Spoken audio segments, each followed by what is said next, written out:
I'll likely singing. Okay. So I'd like to adopt I'd like to entertain a motion to adopt the agenda.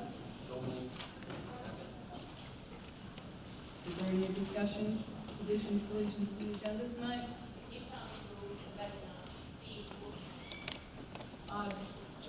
George moved, Mark seconded. So I just have a question, I'm sorry, I'm maybe behind. Public comment, the only public comment is from 6:05 to 6:10? Thank you for asking. You're welcome. The public comment is a time for one directional communication to the board. If there's anyone in the public that wants to make a comment on something that is not an action item on today's agenda. So if there are folks here who are here to discuss an action item such as D, the reconfiguration model, there will be time for back and forth questions and answers during that action item. Does that answer your question?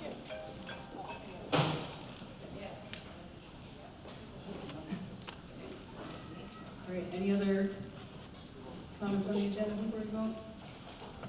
Okay, all in favor of adopting the agenda as written, please say aye. Any opposed? Any abstaining? Okay. That does bring us to public comment. So as I just said, this is a time for someone, if there's anyone who'd like to make a comment on something that is not an action item tonight, now is your time to do that. Yes, if you'd like to please come to the microphone, introduce yourself and your town of residence.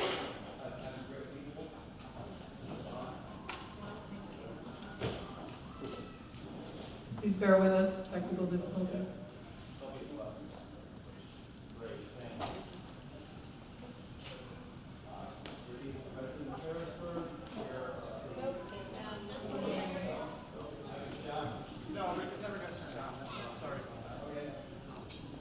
It's on.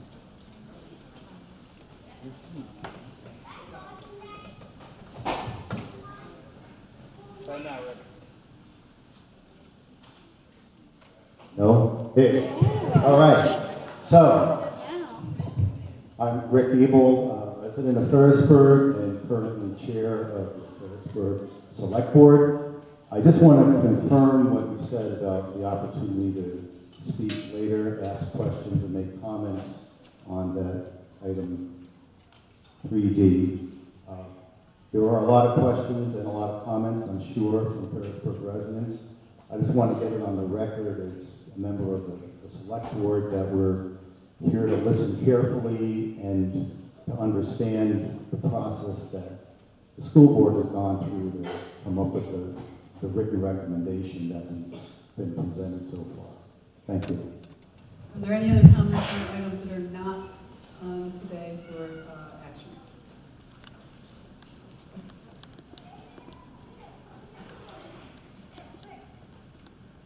Carol Hoffman, absent, and I would like to ask the board to audio record all of the board meetings.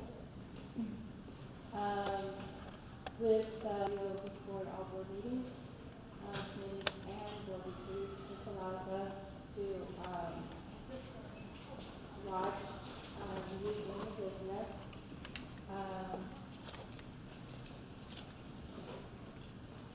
Because with reconfiguration, the first regular board meeting is on agenda tonight. Most of the constituents not attend committee or board retreats during work 3 hours. But we can listen to conduct business if all meetings are recorded and posted on the ANWSD. School choice is within the current system. Once again, I'm asking the school board to extend school choice to its greatest possibility. If families ask, let them go. One of the greatest social injustices is the monopoly of state public schools. The reality that those who have the money have choice. Once again, Superintendent Stoll struggles with budgeting. Her excuse for not allowing open choice The board sets a cap annually, and this year we set at 10. This allows us to maintain staffing levels, predictability without wide swings in student population from year to year. Yet independent schools rise up to this challenge annually. Voter option should be explored. There is a school choice option using existing taxpayer dollars, current transportation, and building infrastructure. This option would free us from an administration burden and the state regulations that increase at the cost of the option. According to the current FY20 budget, the ANWSD currently has 16.3 full-time employees. The current staffing expenses, salary benefits is $5.8 million. What's interesting is that the FY18 audit reports that our classroom, which is the regular direct instruction, spent $7.6 million. So our classroom is just under $2 million more than the central office, with the staff of 16.3. I believe there's a better education system that will keep our towns viable and rid the heavy administrative costs. Time needs to be given for everyone to access and discuss information and conversation tonight. Attend scheduled community forums for more discussion and study all options available to the voters. Thank you. Are you moving on to our action item topic? No, please revisit the board's January 24th commitment to the community. At this meeting, the board seemed unified, quote, needs to be a lot of input from the whole community as a whole, quote, that closing the school needs, quote, a robust community discussion, unquote. Quote, we need to come to some conclusion, some consensus about a couple of different plans, and we need to have conversations with all the communities within the district. And tonight is the beginning. Thank you. It sounds like you are actually talking about one of our action items that's coming up on the agenda later.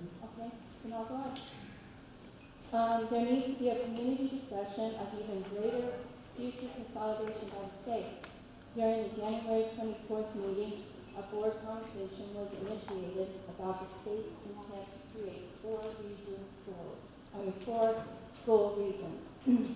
If consolidation reaches to 4 regional districts, Virginia's becomes Ferrisburg and Addison. What will we offer as a magnet school? Our district is obsessed with consolidation, and ramifications are ignored. For example, the VUHS 80-minute Cobbstown increase dismantled our superior music program. Virginia's elementary is full. Your parents want to choose a high school with 5th to 12th grade under the same roof. Next year, the school board will not be required to ask the voter approval to close community schools. From the school board conversation in a regional school governance, the superintendent will have the authority to close schools. Thank you.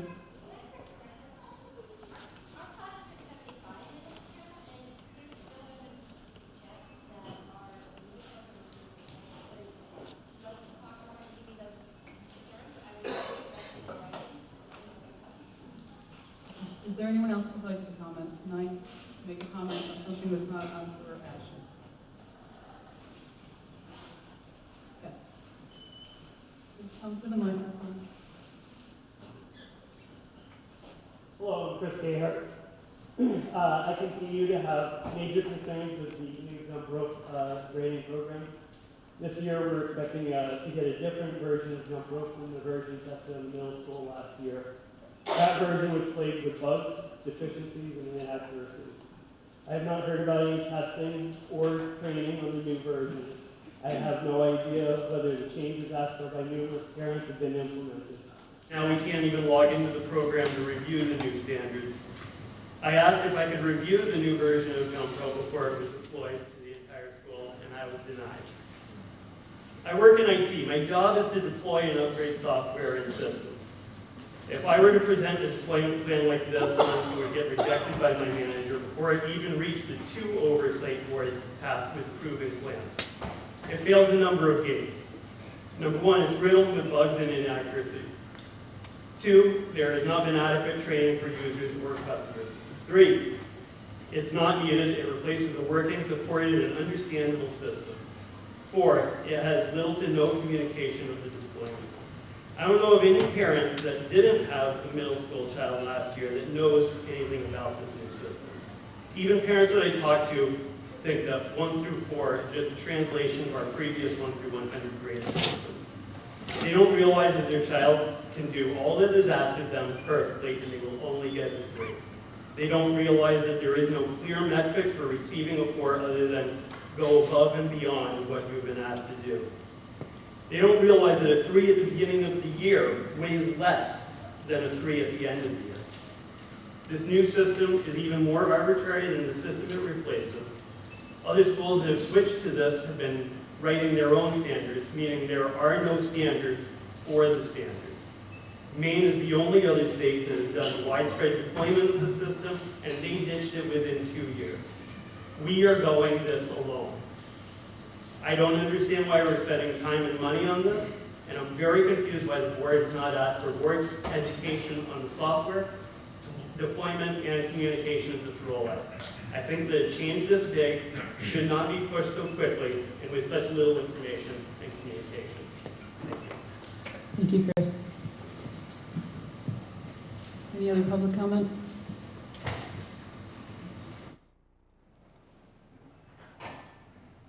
Alder. Yeah.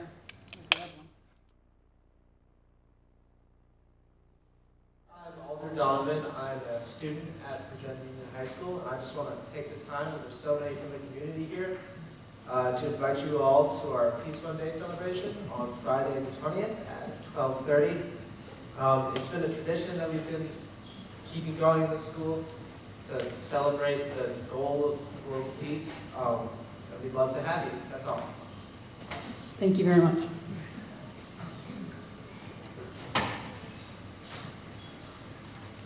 Okay, seeing no one else, I will move us along to action items. Looking for a motion for minutes. I move to approve the minutes of July 5th, August 10th, and August 22nd as written. August 19th. That's Lori. Is there a second? I don't know. Wait, July 8th, August 19th. Oh, I'm sorry. August It's 22nd. my bad glasses. Forgive me. July 8th, July 10th, August 19th. August 19th, and August 22nd. Guess I should have let somebody else do that. Okay. Second. Thank you. Okay, we have a motion and a second. Any comments or edits to these minutes? July 8th, August 19th, and August 22nd, Thank you, sir. correct? Yes. Okay, all in favor of accepting those minutes as written, please say aye. Aye. Any opposed? Any abstention? Yes, Tom's abstain. abstaining because he was not at. I was not at the meeting, at one of them. Bills and directors' orders, Mark? I move that the board approve for total bills and directors' orders the amount of $600,998.55. Total payroll for improvement of $1,594,468.88. And total student account disbursements of $3,063.94. Second, And that is for the month of This August? past month, yes. Okay, thank you. Any questions, discussion? Everything looked good? Everything was fine. Okay. All in favor of accepting those bills and directors' orders, please say aye. aye. Any opposed? Or abstentions? Okay, the motion passes. Looking for a motion for committee appointment. I'm sorry. I move that we appoint Brad Dewey to the Finance Committee and to the Negotiation Committee. Second? Second that. George Gardner. Okay, any comment on that? Brad joined our first negotiation committee meeting and observed. We're happy to welcome him to the committee. Thank you. So all in favor of those appointments, please say aye. Aye. Any opposed or abstaining? Motion passes. Looking for a motion for reconfiguration model. I move that the board adopt the reconfiguration model and date of municipal votes. I got it. Can you withdraw your motion real quick, because we Withdrawn. It's okay, thanks. I move that this board support the model to restructure the Addison Northwest School District through the following actions. 1, close the Ferrisburg and Addison Central Schools. 2, create a pre-kindergarten through 4th grade elementary school in the building currently housing the UES, such school to be rebranded to reflect the district as a whole. And 3, to create a distinct 5th through 8th grade middle school within the physical structure of the UHS. In order to move forward with this proposed restructuring pursuant to the Act 46 Unification Agreement, the board requests that by Tuesday, November 19th, 2019, the town of Ferrisburg and the town of Addison each hold a vote of their residents regarding the question of whether to close their respective elementary schools. Is there a second? Second. George? All right, to begin our discussion around this, the administration is going to present some of the facts that we reviewed at our last retreat meeting. So I'm going to turn it over to Sheila.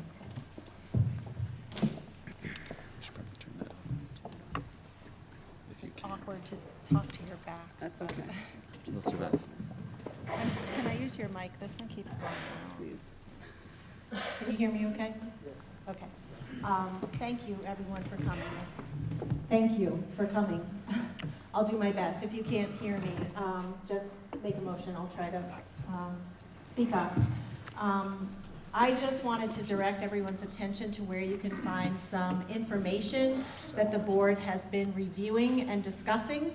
And as well, I knew that was going to happen. That's my battery.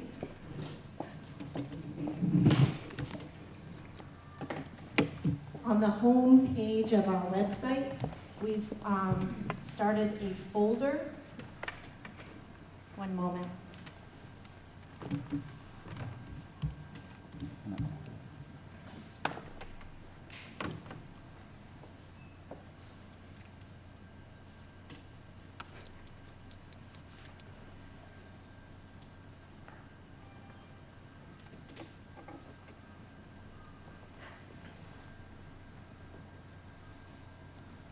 It's restarting.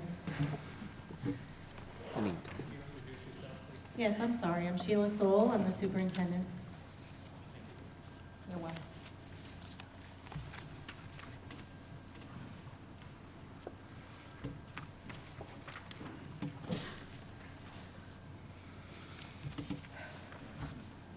Okay. So this is the homepage of the Addison Northwest website, which you can find at ANWSD.org. And down here on the quick links, in the very bottom, you'll see a link to a folder that contains all of the documents that the board is reviewing.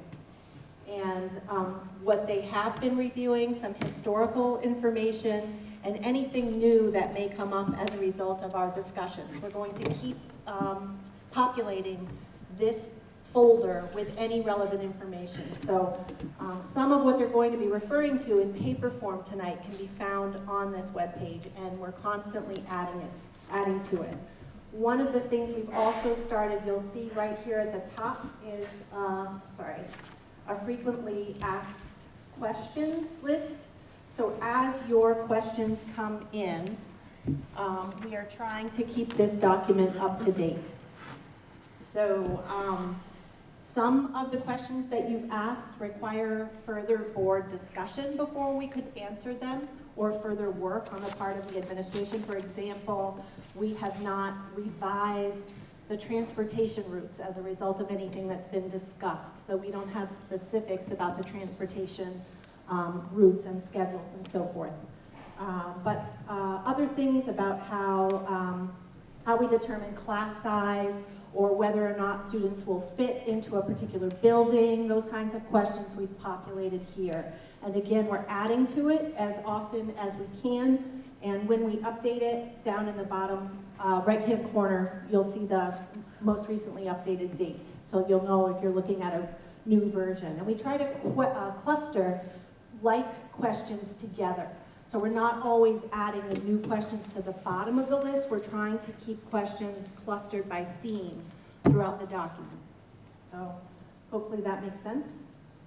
Some of the most important data you'll probably want to review is around enrollment, because that's really why we're here. We're experiencing declining enrollment in this district. We're at about 60% of where we once were in about 2003. So we've reduced drastically in the district. Now, while we think it's leveling off and we're going to hold steady, we're realizing and feeling the impacts of those enrollments. So you're going to want to review the enrollment scenarios. One, maybe nothing, and then some of the other scenarios that the board discussed. And you can see sort of how those enrollment numbers play out. We did some preliminary looks at staffing in the various models, and these are not actual teachers in any one school. We're using an average amount of salary to help us determine sort of how the monetary values would flow under the various scenarios. We didn't use the actual people. Those figures can vary drastically. Someone that takes a family health plan, for example, versus someone that doesn't take health insurance at all.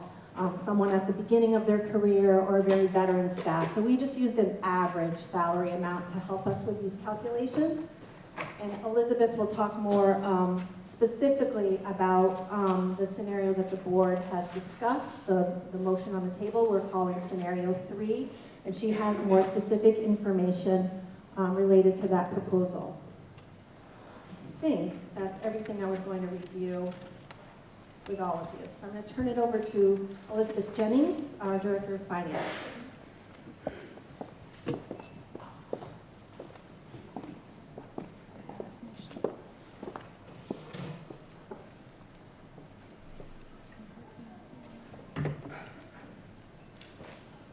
Hello, everyone.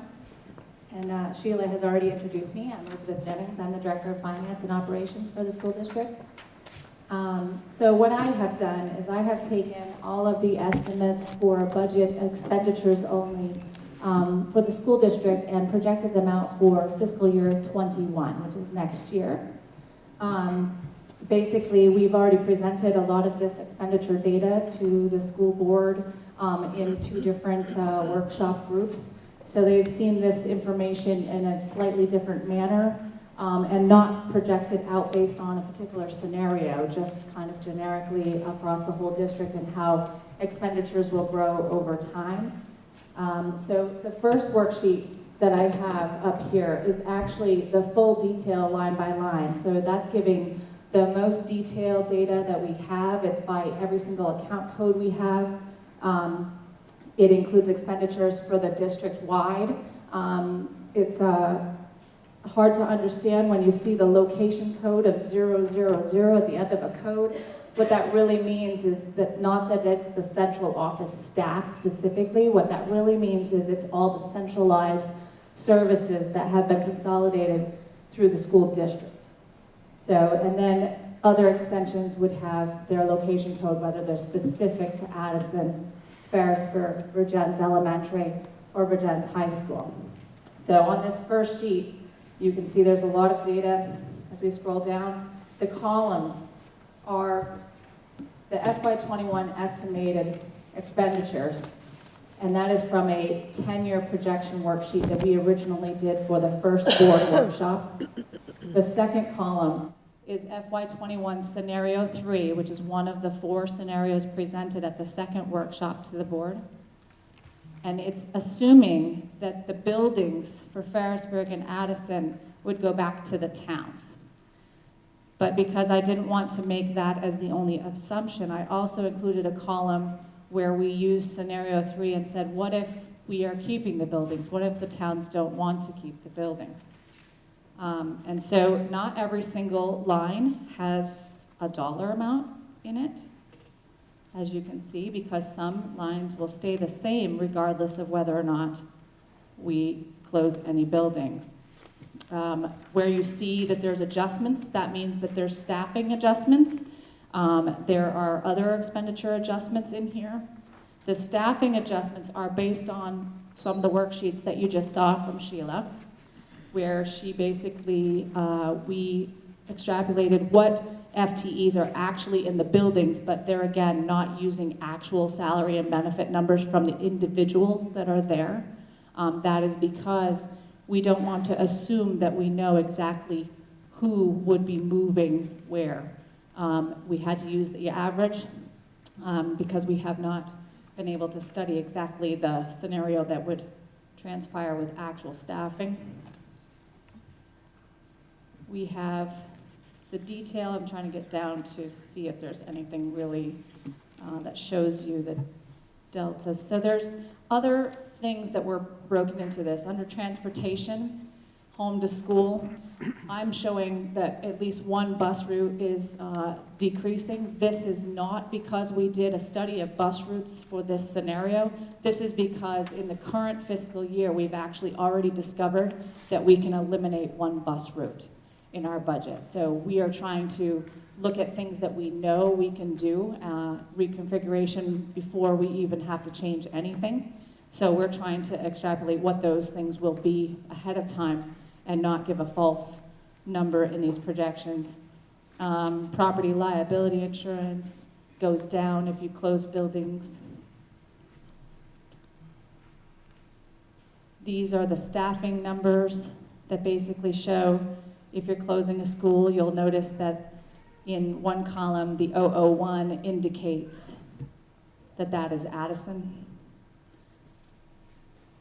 And so these adjustments go on down through each scenario. When you get to things like buildings and operations, the two columns will fluctuate a little bit because obviously if we're keeping a building, we still have to heat it, we still have to give it electricity, we still have to maintain it to some degree, although those costs will go down because you're no longer educating students in the building and having a full staff in that building.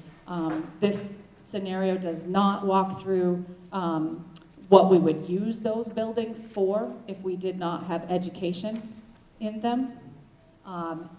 There was a billion ideas out there as to what you could use buildings for, whether it be housing the central office or storage or any recreational activities for the athletics programs. There was all kinds of ideas. So then what I did with this spreadsheet is I tried to narrow it down and give you subtotals to not show all the detail. So here is the same exact data.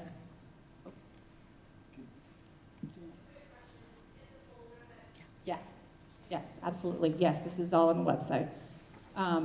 So this one just narrows it down in its simplest form, all those district-wide costs together, all the Addison specific costs, Ferrisburg specific, Virgins Elementary, and VUHS for all three columns.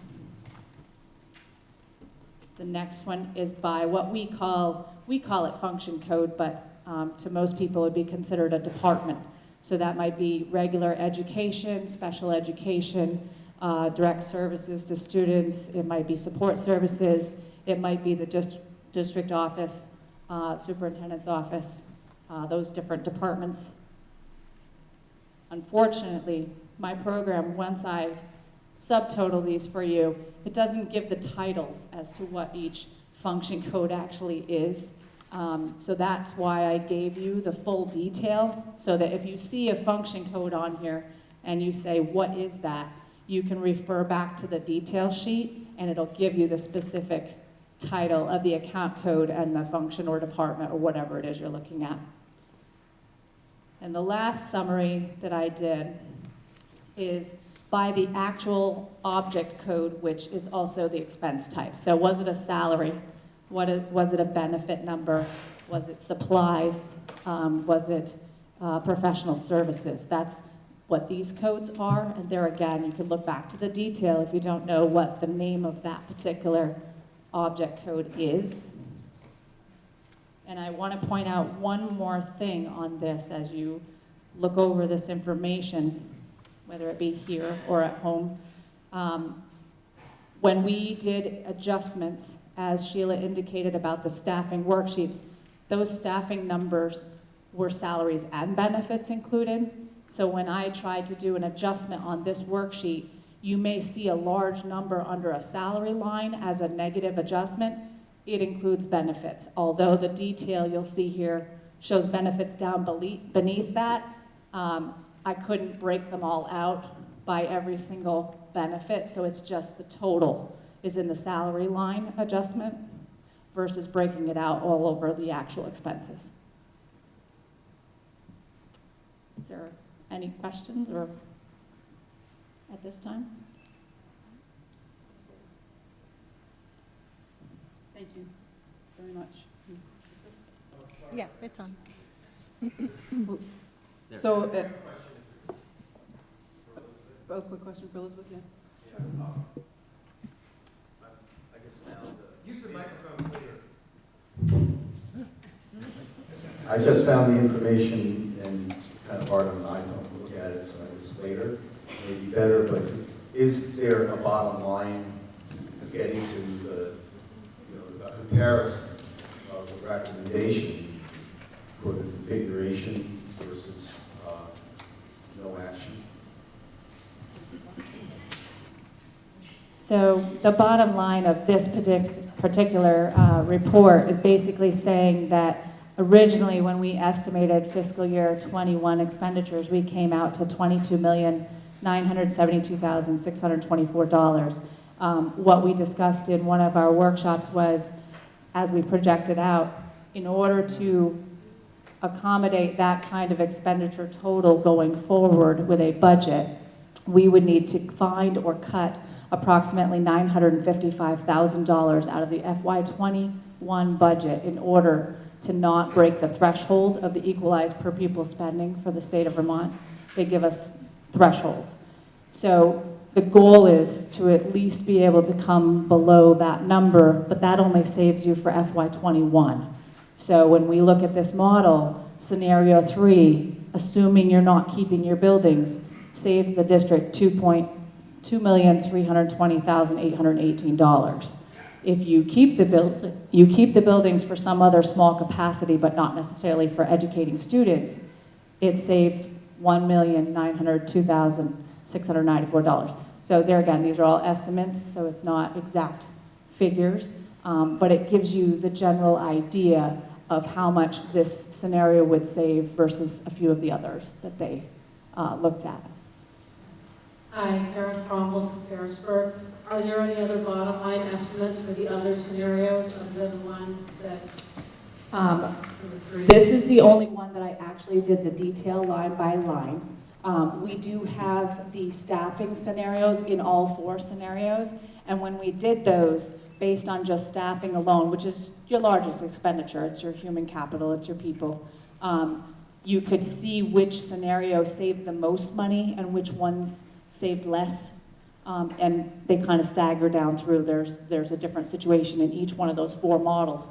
This is the one that saves the most, and this is the one that was asked for by the board to go into detail. So we don't have those others in detail, but we have kind of a general idea of how much lower those ones are compared to this scenario. Just say that would be helpful information to have. I think that's on the website. My goal would not be to find the one that is, the most cost effective, but find an option that is viable, that is the most acceptable to the community and meets the needs of the community in the best possible way. Okay, and as Sheila has indicated, that actually, the scenario of the staffing is also in the same folder on the website. So there's a spot where you can scroll over and see the total estimated cost savings on each of those other 3 models. For staff only. For staff only, right. So at this time, I'd like to open it up for if there are questions or comments that the board members would like to make initially. Yes, Bill? Yeah, I would move to postpone action on the motion to a time definite, specifically our next meeting on October 14th, where the issue can fall under general orders, and continue discussion. This, for some reason, the PA system mics are not working the right way. I think when this one, it worked originally, but it's not working now, so I apologize. Do you want that one? Do you want me to repeat the motion? Okay. I move to postpone action on the motion to a time definite, specifically October 14th at our next meeting, where the issue can fall under direct orders, and continue discussion today. Is there a second on that motion? Second. Did I hear a second? Keith, yeah. Keith seconded, okay. Any comment or discussion on the motion to postpone the vote on this until October 14th?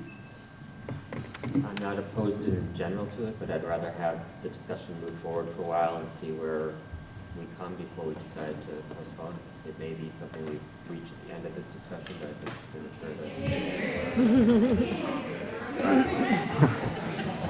I think it's premature to make that motion. I'd like to have our discussion first for a while, and we may come at the end that it would be okay to postpone, but I'd rather have all of you and all of us talk for a while before we reach that decision.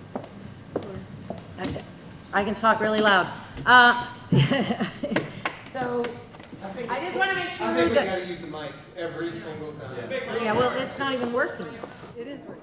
Is it? Yeah. It's working. It's just not me. I'm wondering if we postpone, will there be enough time to get a vote in?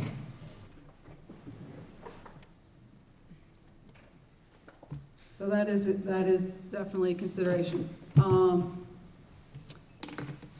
If we postpone the board decision for October 14th, we need to work in concert with the select boards from the towns, as they would be the ones to actually warn the votes in their towns. Someone else here probably can correct me if I'm wrong, but I believe that they meet on the first Tuesday, both of them, both of Addison and Ferrisburg meet on the first Tuesday of the month. Addison does. Okay. Okay. So that would put us at those select boards meeting on November 5th to take action on warning those votes, which the warning needs to be between 30 and 40 days, which would put us at a December 10th voting date, 30-day reconsideration period. We would be January 9th. This board needs to adopt an agenda by January 22nd. A budget. I'm sorry. Yes, budget. Budget. We need to adopt the budget by January 22nd, the board, in order to warn it for town meeting day. There is an option to have a special meeting for the select boards. Yes. Thank you. Your date, if you have to, just do a meeting in a couple of weeks if you delay it, because you have to be on. We also can have a special meeting. So you don't necessarily have to wait until the 20th. We don't have to wait until October 14th, but I guess my question would be, what are we postponing? What are we hoping to accomplish between today and the date that we postpone to? Another option. Hey, use the microphone. It's important. Use the microphone. And wait. So I'd like to speak a little bit to the motion that I just made. First of all, I don't want this to be a statement against the work that the board or the administration Have done so far on this, nor do I want it to be an indication that we aren't facing very serious decisions, that whether we decide tonight or wait for a month or wait for 2 months, we have really significant budget cuts that need to be made, and we have to all think really creatively about how to do that. And so I'm not standing here making this motion with any impression that this is going to lead to no action. This is going to lead to some kind of an action. The reason I support delaying it is after having conversations with dozens of people, and teachers, and even some board members, and lots of emails, it occurs to me that there is a lot of value in giving our community some more time to process the difficulty that we're facing, to understand it, to ask questions, and to give us some feedback. I don't want to give anybody time just so you can go into denial, because it's not going to get us anywhere. But I do think it's worth spending a little time. The Community Engagement Committee is prepared to support that with some of the meetings that we already have on the schedule. And I just think that the solution we arrive at is the most important thing, but the process in getting there is also very important. And that's why I really would strongly encourage the board to consider the extra time. I think it doesn't really rob us of anything. I don't think it takes away from the work we've already done. And if it can help us bring some more of you along with us, I think that would be time well spent. And so that's my 2 cents on the motion.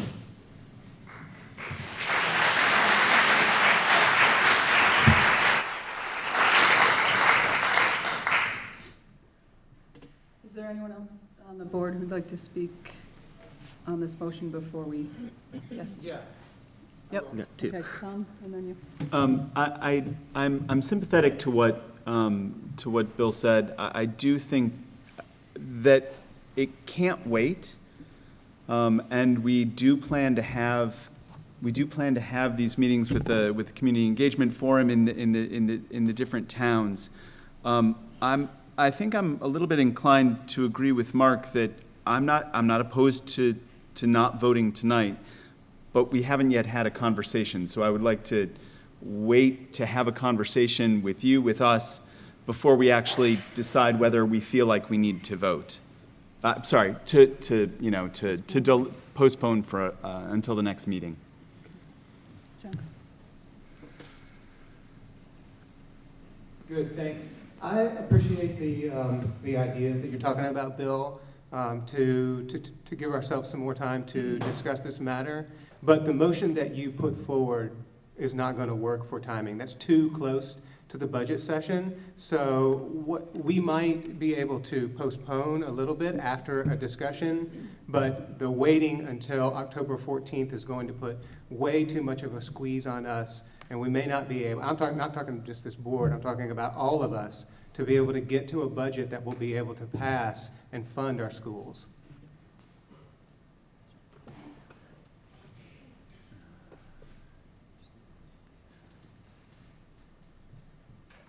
Anyone else on the motion to postpone until October 14th? Before I call for a vote on I'll that do. motion. Take it. Keith? I should have done that while I was down. Sorry. I'd like to reiterate a lot of what Bill said, but just add a quick thing to it. I am very much in favor of option 3. I think it is the strongest option. My move to second it does not in any way, in my opinion, mitigate my feelings about it, but I do think that the community, very reasonable people who would otherwise be on board for this, just need the time to see the information, to process it. I've talked to a lot of people over the last few weeks, and that is the general consensus. I respect that. It's a big thing that we're asking from the communities, but it doesn't mean that it's the wrong thing to ask from you. But if you need a little bit more time for that, then I can get behind that. So I'm just wondering if we can just leave both motions on the table for now and have discussion and then revisit the 2 motions after we talk. Ask Bill. He's the parliamentarian. Is that okay? Yeah, it's permissible for the person who made the motion to withdraw it, as long as the person who seconds it agrees. I'm willing to withdraw and accept more discussion. The only reason I wanted to get this in early is that I suspect the majority of the feedback, and this is an assumption, I don't mean to do that, but I assumed that the majority of the feedback we would be getting was going to be around encouraging us to delay a decision. And I wanted to take care of this maybe early on and then allow the discussion to be more centered on facts and rather than just the issue of whether we vote on it tonight. So, but if we want to have discussion first, I'd be willing to, so I am withdrawing the motion for now. If Keith would accept that, okay, then back to the original motion. Okay, is there any other comment at this point from a board member before we open up the conversation to the public on the motion for the restructuring proposal?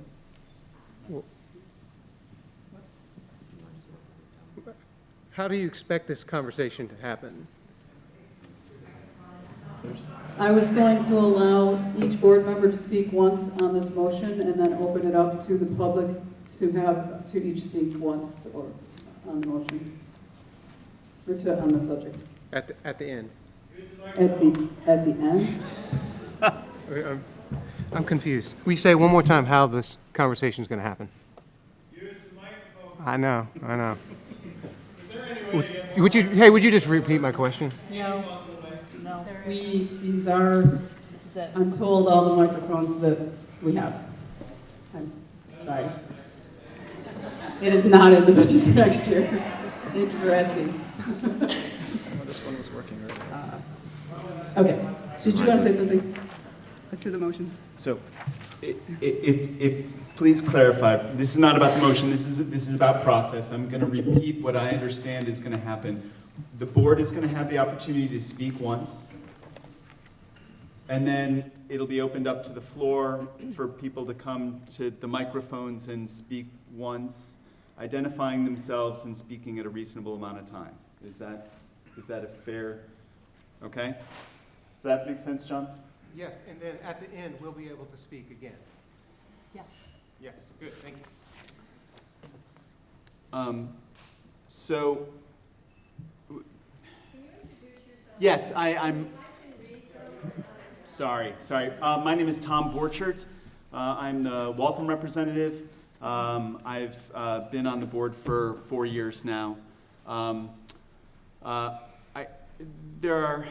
There's a statement I want to make and a question that I have for the administration.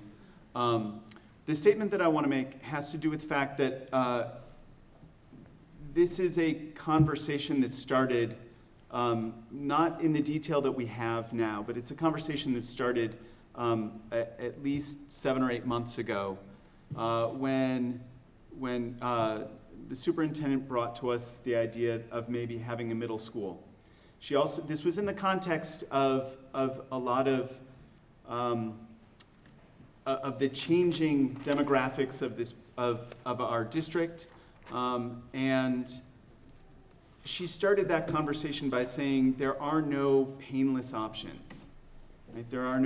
We are, regardless of what we are doing, of what we choose, there are going to be losses, and part of that is just because we're shrinking.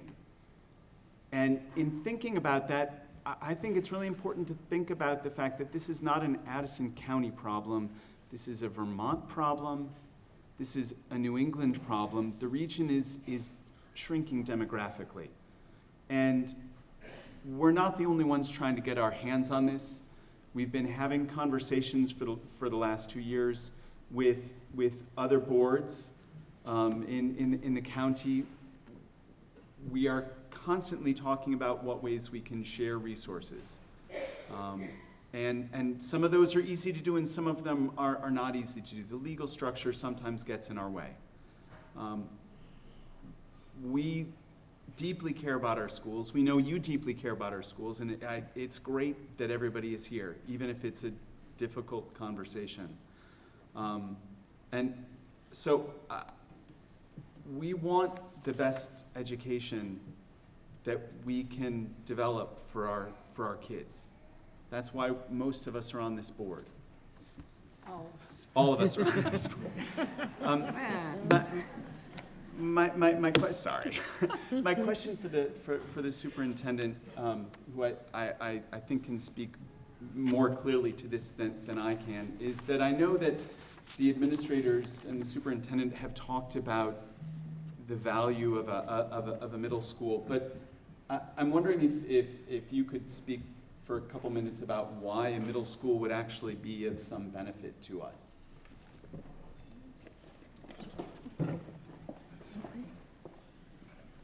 So in speaking with the administration about middle school, I should be clear, The principals weren't speaking to the fact that they would prefer closing a school so that we could have a middle school. They were speaking to the benefits of middle-level education. So I should be clear about that. I think, you know, they're conflicted about the present circumstances. So it wasn't in the context of that being a painless shift. But I think what we can agree to is that developmentally, when we think about middle-level age students, we know this is true. It is one of the most important times in their lives. And pretty much every decision an adolescent makes about themselves as a learner or themselves as a human being comes in that stage of life. And there's just some very unique characteristics of middle-level education that when clustered together, we are able to provide. That is more difficult when we have basically 4 middle schools in our district because we have 3 K through 6 and 1 7 through 12. So when we think about middle-level education as it is defined at the national level, that's grades 5 through 9. And so there are a lot of configurations throughout the state that are variations on that. But I think for us, the idea of expanding beyond 7th and 8th grade and redefining what middle-level education means in this district, that's a conversation, that's something that appeals to all of us. So whether that ends up being 6 through 8, 5 through 8, the idea that we can carve out something very developmentally appropriate for students of those in that age group is something we all agree on. I think that what we also know is true is that high schools will speak to benefits that they feel they see when students have come from a common and cohesive middle-level experience. So I think even South Burlington, there might have been something, someone was referring to something in Digger just recently about South Burlington calling out their middle school as being one of the reasons why they feel their high school is as successful, because they're really able to have that cohesiveness and continuity from a curricular perspective in those grade ranges. And again, it's just a very critical time developmentally and otherwise for students. So the idea that we'd be under one roof is just very appealing. So I guess that's what I would say. Did that answer your question? Yeah, thank you.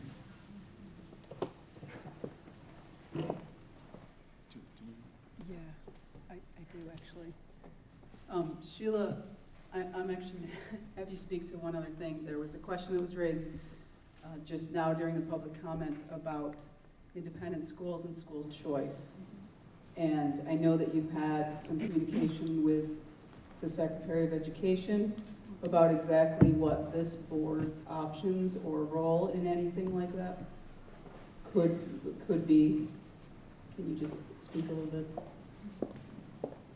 That's a really broad question, but I'll do my best. Basically, the community is obligated to educate the students that live in the 5 towns, and the board's decision is whether to do that through public education, K through 6, 7 through 12, or to close your schools and allow students to tuition out. It is not an option to close in a unified union structure post-Act 46. It is not an option to close one town school. You're one district now. So to make a decision to not educate elementary school students would mean to close all of your K-6 schools. And then that school tuition would be the other option. Is that what you're looking for? Or again, if you were to have that same option at the high school level. You know, some districts that are small do have conversations about how small is too small and would our students benefit from having complete choice. And if the thought is yes, then the board might decide to close the high school in that scenario. And then all students would have choice, be able to go to any, they essentially have their tuition dollars to go to any school in the state that would have them. Does that make sense? Okay. Anyone else at the table want to speak at this point? So is this working for me now? Good. I'm Mark Koenig. I'm one of the Virgins representatives. I've been on since this particular board was created. Some of you voted me in twice for reasons unknown. For me, the decision is the fact that we either want to keep things the way they are, which means that I hope most, if not all of you, are along for the ride in December and January to help us figure out where to cut $1 million. We cut $250,000 last year and had a very hard time doing it. That money is now gone. So the quote-unquote fat that represented, which didn't really exist, but we had to make changes, is gone. So we need a new $1 million to cut to be able to just stay status quo. Doesn't mean we get any new benefits, doesn't mean we get anything special, it just means we stay exactly where we are. And then next year, we'll probably cut more, and we'll cut more. And at some point, we're gonna have to close some or all schools anyways. So at this point, in my opinion, option 3, scenario 3, lets us try and keep the educational quality that our students want and what we want them to have, or we're going to lose that educational quality and within a few years still end up with less buildings.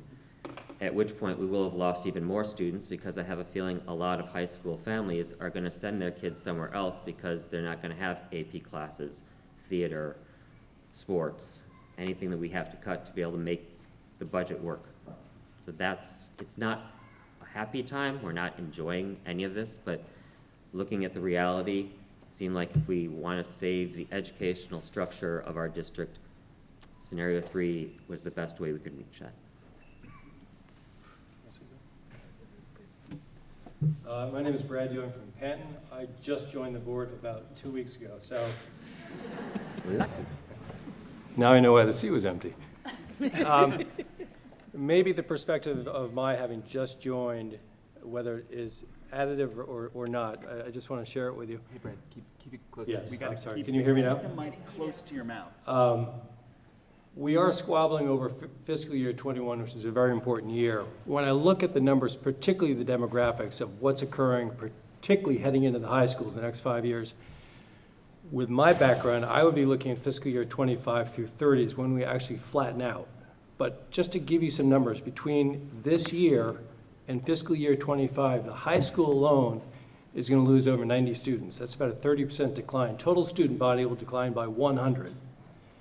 So when I see that we're going to go through this process every year, and I understand the personal issue with every single person in this room and on the board, is that we will keep having to slice and dice and cut when we know this boulder is going downhill and it won't stop until we get to fiscal year 25.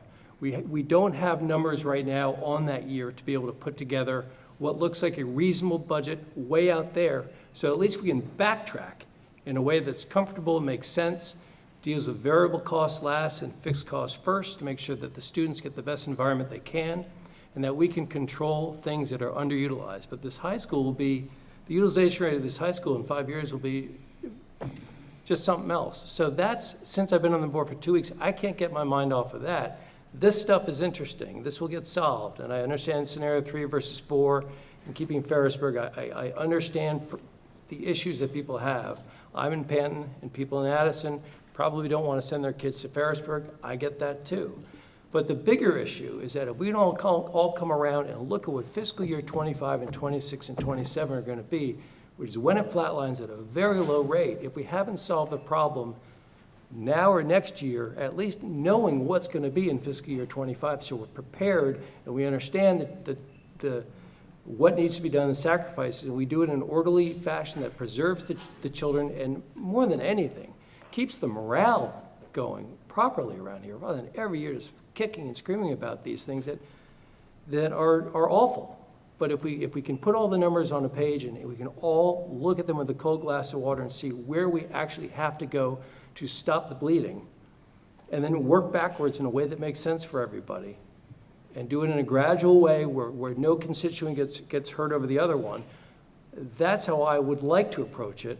Unfortunately, I arrived literally just a couple of days ago. This process has already got a lot of mow going, and I don't know enough to stop it or not stop it. But scenario 3, from my standpoint, from the angle I'm coming at, deals with the fixed cost first. And if you look at this 5-year plan, if you see where this is going to go, I think the idea of dealing with the fixed cost first is the smart way. But again, I'm open to other people's input. But I do support scenario 3 purely for that sense that I know it's going to get worse before it stabilizes. And scenario 3, I think is a way that deals with costs that are fixed. It's not dealing with teachers. It's not dealing with, let me put it this way, it's not dealing with the students' teaching environment. It's trying to get rid of buildings that are underutilized. Do you want to say something? It's my turn. I'm sorry. We're going No, to I'm okay. Okay, so hand it back. Thank you. Or do either of you? No. I don't know, did you want to talk, Lori? No. Or Lori? All right. Sorry. While it's down this end. Sorry, I'm coming down your So I'm Lori Childers, and I'm an Addison representative. I was on the Addison Central School Board back 18 years ago when we had 135 kids in that school. Right now we have 60. We were talking about increasing the size of the school back then. And I am deeply sad that this is happening. And if I thought there was any way that the students could get what they need and do something differently than what we've proposed, I would be standing up here saying that to you. I don't want to let go of Addison, and I don't want to let go of Ferrisburg. But like Brad said, we are headed down a very difficult path. And we need our kids to be able to go on to college or careers. And if we don't have the money to ensure that, we're all in trouble. Thanks.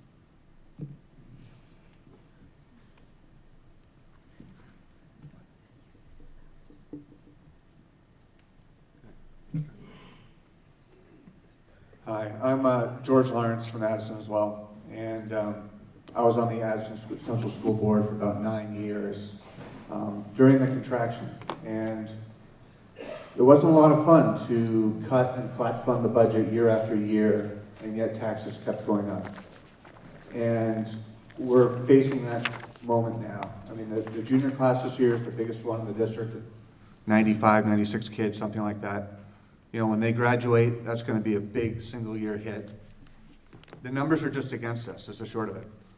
And we don't have enough kids to justify the infrastructure that we currently have. And from my perspective, I mean, it's, yeah, you know, I've spent the last 14 years or so trying to keep Addison open. Unfortunately, I'm saying the time has unfortunately come to close it. And I would rather do that and keep all the things that make school fun, like sports and art and music and theater, and academically strong, such as AP classes and foreign languages, than to, you know, whittle away over time trying to keep a building open. And quite frankly, I think there's some advantages to bringing all the kids of a certain grade into one building, you know, and build a stronger community. So I'm really trying to see this as not closing 2 elementary schools. We're bringing all the kids into one, of each grade, into one building, so they can start being friends earlier. Thanks.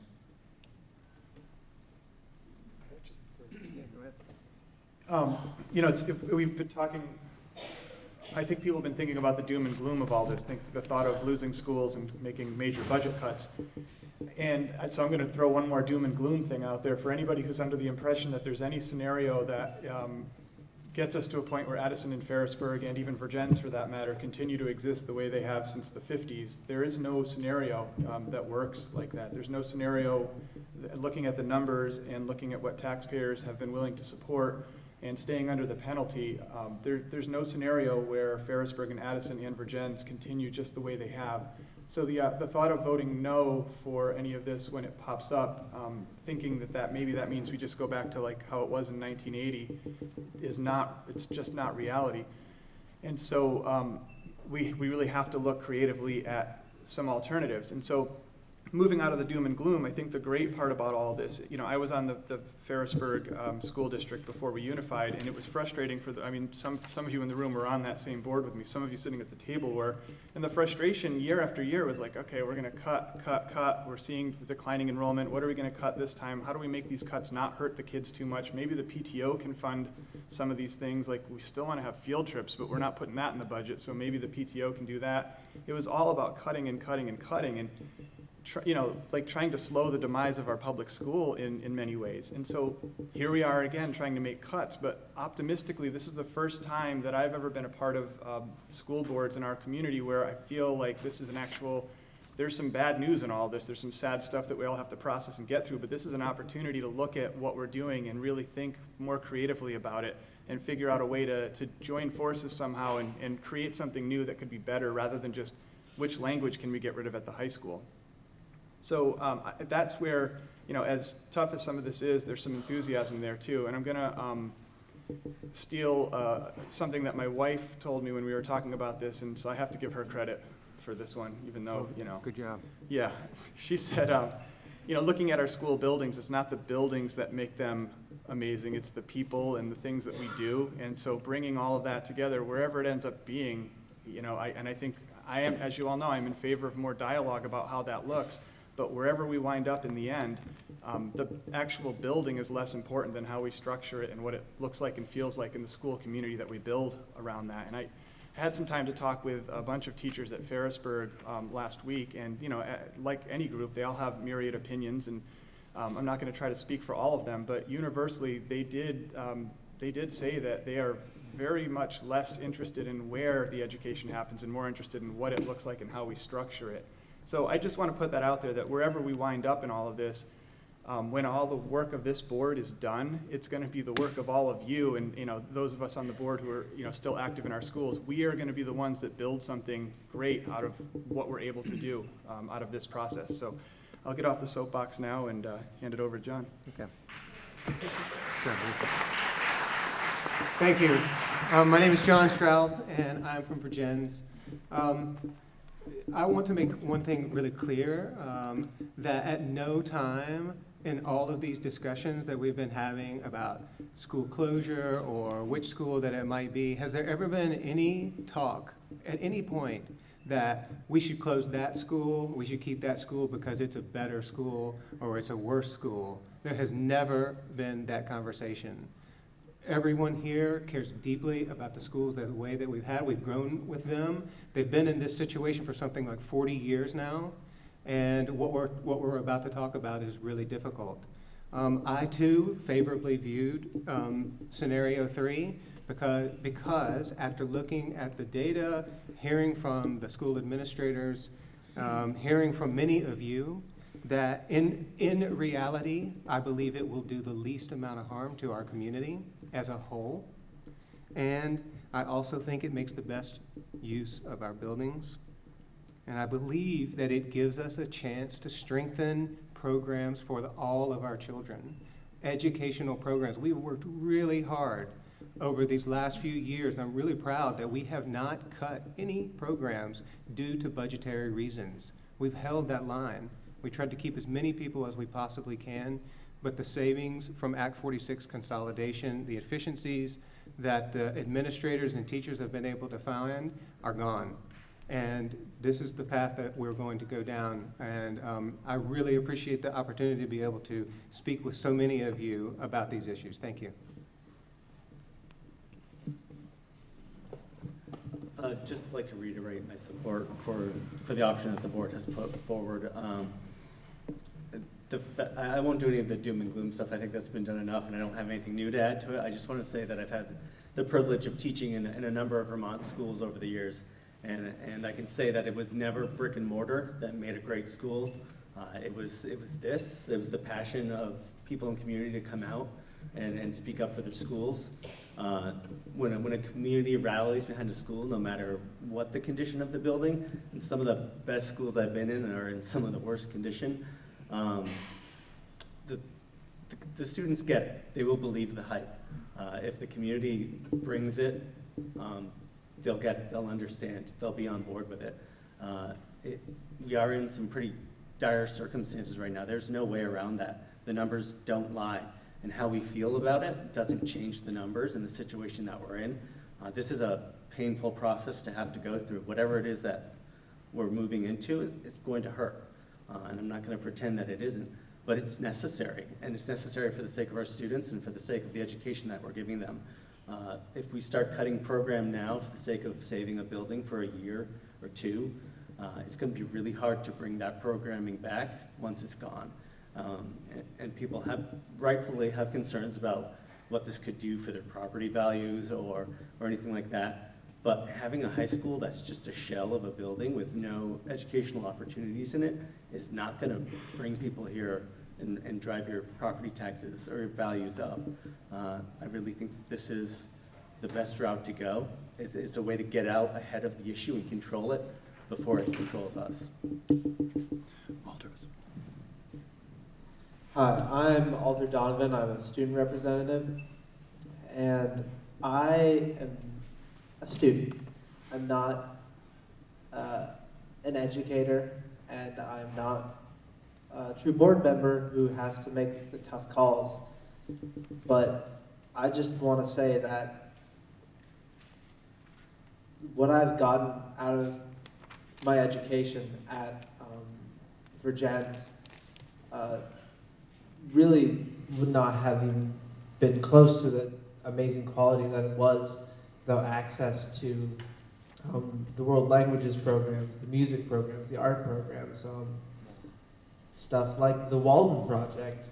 And I think that it's awful to have to, close down buildings, but if this is the option that best allows us to keep those programs that really enrich an educational experience and make us different and better than surrounding schools, I think that's the option that I as a student would want to see pursued.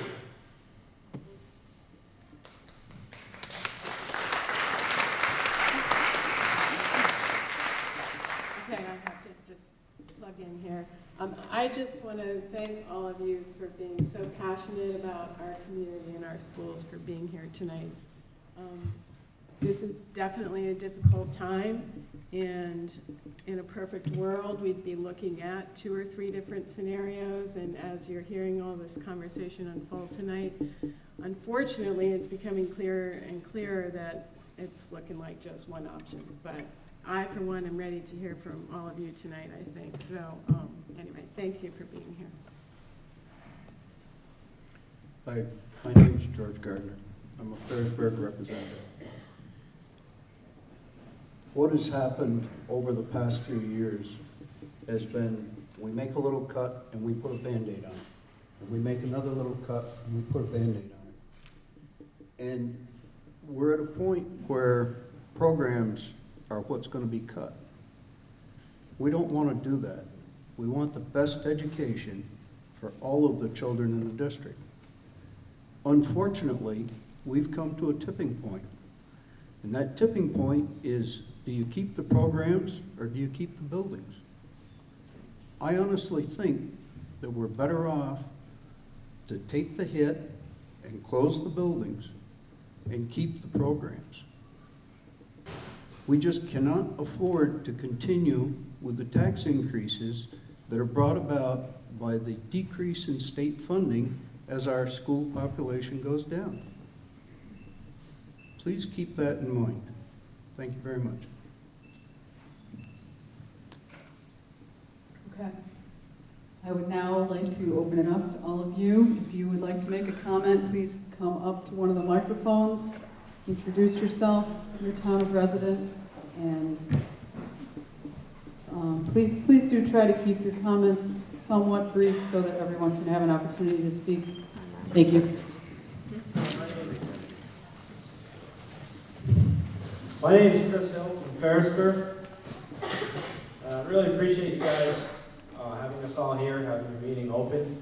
I think it's key because after looking over the numbers on the website, or at least in Google Drive over the week ago, it was clear to me. I don't think we have much of a choice in what you're presenting here. I think it's option 3. With that said, I think most people haven't seen that yet until tonight. I don't know if you've also mentioned the $1 million plus that we're going to take as a hit from Act 46. If you don't do anything, you'll get below a certain level. And I think getting these numbers out that you've been presenting as far as the projections, as well as nobody's ever mentioned the configurations of the schools as they stand right now and what classroom space is available. We're going to need at least 3 classrooms per grade. You know, if anything is going to be done, and if so, how much it would cost for the middle school in this building. So if you guys want this to pass, I know a lot of people are still pretty passionate about not going this way. I just think you're going to have to be very proactive in getting that information out for everybody to see. And thank you, particularly to Bill. I can't imagine you got much sleep in the last couple of weeks with many people you've been talking to. Well, and our town. Thanks. Thank you. Yes, there is on the FAQ information about classrooms availability in each of the buildings, and I'm looking for it.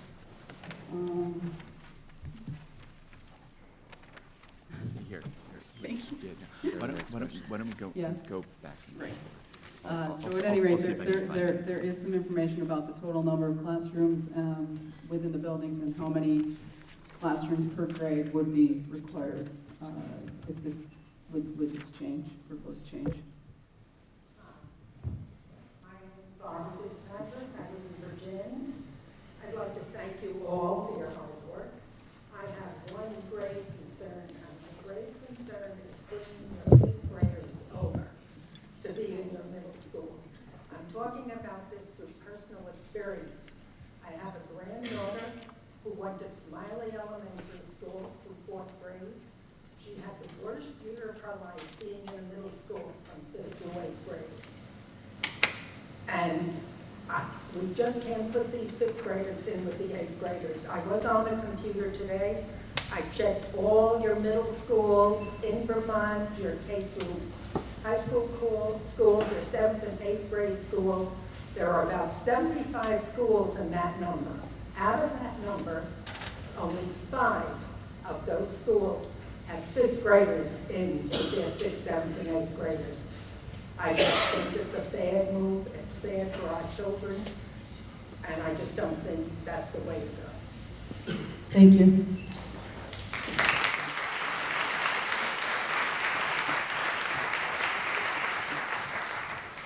Is there someone that would like to address that? I don't know. I'll respond a little bit. I too have been thinking a little bit about this. I have a 3rd grader and a 5th grader, but I'm also thinking about all of our children in this district. And I started to think a little bit about schools in the state. Are we like, is this a totally new thing that we might move 5th and 6th grade into the same building with 7th and 8th graders with high school students? And the answer to that is no. Winooski, Windsor schools, Danville schools, BFA Fairfax all have pre-K through 12th grade all in the same building. Northfield, Richford, and Ennisburg, these schools, and I'm sure there are others, have 6th grade through 12th grade in the same building. So it just gives me some comfort that we're not doing something that our neighbors and friends would never do. In terms of the school, I mean, and I'll ask the superintendent to answer the question directly. You know, will our 5th and 6th grade students get the best education possible in being in the same building with high schoolers? And is there any evidence to believe that our 5th and 6th graders are unsafe if they are entering into that building? Now, I have my own answer based on just thinking a little bit about the reputation of this school, that there are already 7th and 8th graders here, and the practices of restorative practice and wellness that make this school work and make this school work well, and is a model to many schools in terms of its climate. I've not heard in 4 years as a board member or 11 years as a community member of any 7th or 8th grader or high school student being detrimentally impacted by being in some close proximity with one another. That doesn't mean that it hasn't happened. That doesn't mean that we shouldn't take good care. These are just my views, but I hope that the superintendent will directly answer those questions for us. John, can you just restate the specific question you want me to answer, because there was several different points you made there. Will our 5th and 6th grade students be safe? Yes, I believe our 5th and 6th grade students will be safe. A few things that I could say about that. First of all, we do fit in the C wing. There is space for those students. We could make decisions about whether we want to use the same door for all students coming into the building, but the truth is they rode on the same bus coming in.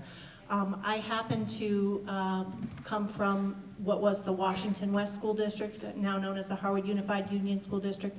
I worked in Chittenden East, I worked in BFA Fairfax, so I've worked in a K through 12, and then both my former districts had 5 through 8 middle schools, and those kids were safe.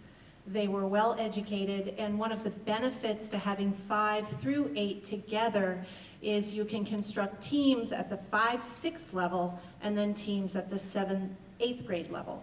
So you have, essentially 2 different teaming structures in that large, 4-year span. So there's a lot of benefits for students.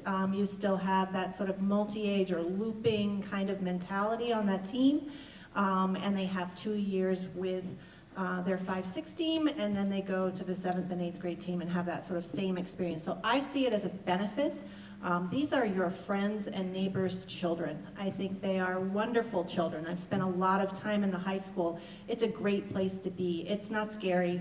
I think we can support students of those ages in our schools, and they will feel safe and they will be safe. That will be a priority for us. Thank you. Sorry, I'm not going to jump ahead. I just want to respectfully request that the board stick to the rule of having each board member say one thing and then allowing everyone out here to say one thing. Because if we have a back and forth answer for each one of our comments, people are going to have to leave. We've got about 2 dozen kids over there all in the gym right now waiting for us to go home. So if you don't mind just writing down and taking notes, you guys have to see the power right now, and you're going to have the vote. But there are I'm hearing a lot of chatter out here that people are feeling like they're going to run out of time before they get a chance to speak if they have to wait for each one to be answered and counter-answered. I apologize. I thought that people were looking for answers to their questions. But if people are feeling like they want to come up first, okay. All right. Go ahead. All right. My name is Mike Lubior. I'm a selectman in Ferrisburg, and I'm also the chair of the Building and Maintenance Committee. I'm going to say any statements I say right now don't reflect the boards that I sit on. It's my own opinions. The concerns I have are with the building in Ferrisburg. If this vote goes to closing the school, I found out that there is a mold problem right now in the Ferrisburg Central School in the basement. I've talked with Ken about it. The mold levels are from the water coming into the building, and that's one of the items for repair in the building. My question is, the levels in the basement are high enough where you shouldn't go down there unless you have a mask on. They've been taking tests for the upstairs air quality, I believe just in the mornings. Do I stand corrected? Tests have been taken throughout the day. Throughout the day? Yes. Yes. Yes. Okay. They've been taken different times of the day. Okay. Yeah. And just to be clear, the levels that need mitigating are not in the basement. They're in the confined trenches, which are connected to the basement. but there is a mold problem, and my question is this going to be addressed now? Are they going to clean this up under the jurisdiction of the school district, the way it is now? Or are they just going to wait until this thing gets closed and Ferrisburg has to take care of this problem if we buy the building back? I'm concerned about that, and I'm concerned about when they close the building up in the wintertime, that once a building's closed, stuff can move around. So, I don't know, I talked to Ken today, and he got some estimates on the problem being solved, and it's part of the 300,000 to whatever amount. And I just am curious if that amount of money was a consideration when you guys made your decision to close that chunk of money that needed to be upgraded in the school, had any way of swaying that decision to close other than the student stuff. It did not. That is additional information on top of what we looked at. So, is the school going to address the mold problem before they close the school? We don't have it. We don't know yet. We're waiting still for more information on the situation. Thank you. Hi, Karen Fromhold, mom of a first grader at Sherwood Central. I would like to thank you all for all your time and effort. I think this is clearly there are significant issues that need to be addressed. It's very challenging to come up with appropriate responses, and so I really do thank you for all your time and effort that you're putting into this. I do want to be a voice to speak in favor of a delay of what I feel would be a premature closure to the discussion and focusing on just one solution going forward. I feel it is it's an erroneous choice to say that we are choosing between status quo and option 3. It seems that there's more information that could be put together in terms of the downstream impact of other options such as 4B, which would allow for a 3-school solution and would prevent 5th graders from being in the high school. I think that it's an option that would potentially be more amenable to many community members. So I would vote for expanding the dialogue and offering more options for dialogue. I also would give a vote that there be, I'm really delighted to see that there's so many community members here tonight, because I think it's very important. I find it, unless I missed things, I found it unfortunate that the primary vehicles for communication were a couple social media platforms that some people may not have access to. So we have ways to communicate about snow days to everyone, and everyone should know about these forums. It should not just be on social media platforms. I do, in terms of the content of what's being proposed, I do share a previous community member's comment about concerns about putting 5th and 6th graders in the high school building. I understand that's a separate wing, considered a separate middle school. I harken back to the comments from the superintendent about the importance of that middle school period. I personally don't think that our youngest students would be best served by that solution. It greatly troubles me to think about that. And to think about that for my child in a few years, I would be very hesitant to send him into that situation. I also think, and I've communicated this to the board, but I want to put it out for the community, I think the financial situation is clearly very serious. It is spurring us to think of, I think, somewhat radical and difficult decisions. I think that these decisions should be accompanied by concurrent discussions about administrative reductions. If we are actually have the enrollment that only supports a potential 2-school solution, then it really has to beg the question of whether that warrants a full administrative office. And I think we really need to think about that concurrently. That cannot come downstream. When we are willing to consolidate our schools and cut teachers, we need to think about making hard decisions on an administrative level as well. And not just in terms of promoting efficiencies between districts, but we need to restructure districts and eliminate a lot of the administrative costs.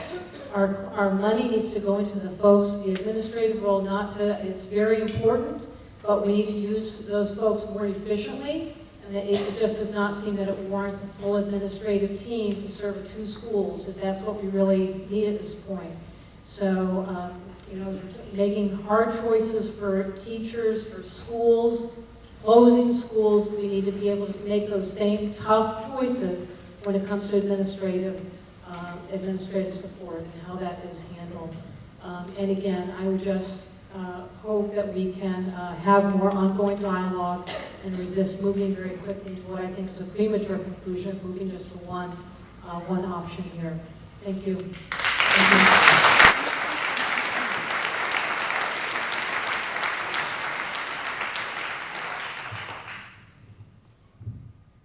Hi, guys. If you wanted me to come back that badly, you didn't have to try to close my kid's school. Ben, you still need to introduce yourself. I'm Tim. I was an erstwhile member of the board, representative of Ferrisburg, and happy to be here. Thank you all. I'd like to start by saying I think you do make a very compelling case, and I know how hard it is to sit there, and I really appreciate the work that you're doing. I'm also extremely dissatisfied with the result that you represented in front of us. And so while appreciating your persons, I would like to be very critical of what has come forward, and knowing what it is like to sit there, and knowing that I would likely be sitting there with you if I were still here. Dr. Crumbold spoke my mind. I really appreciate what she had to say about making sure that cuts are considered equilaterally and truly equitably. There's so much to say about this. We're kept in a position of constantly scrambling in crisis with cortisol flowing through our blood systems, and we feel like there's just no option. I don't know if I did one of those little New York Times word counts, how many times we heard the word cut or slash or bleed. This is what we feel, and this language we use to communicate about these times. And when we do that, and when we give ourselves only 1 month at a time to react to really startling, what seems startling, really startling realities, but in fact have been realities we're living for a long period of time about our expanding costs, we don't actually give ourselves the opportunity to do what everybody on the board wants to do, and what you have aspirational language about doing, which is coming up with really creative solutions.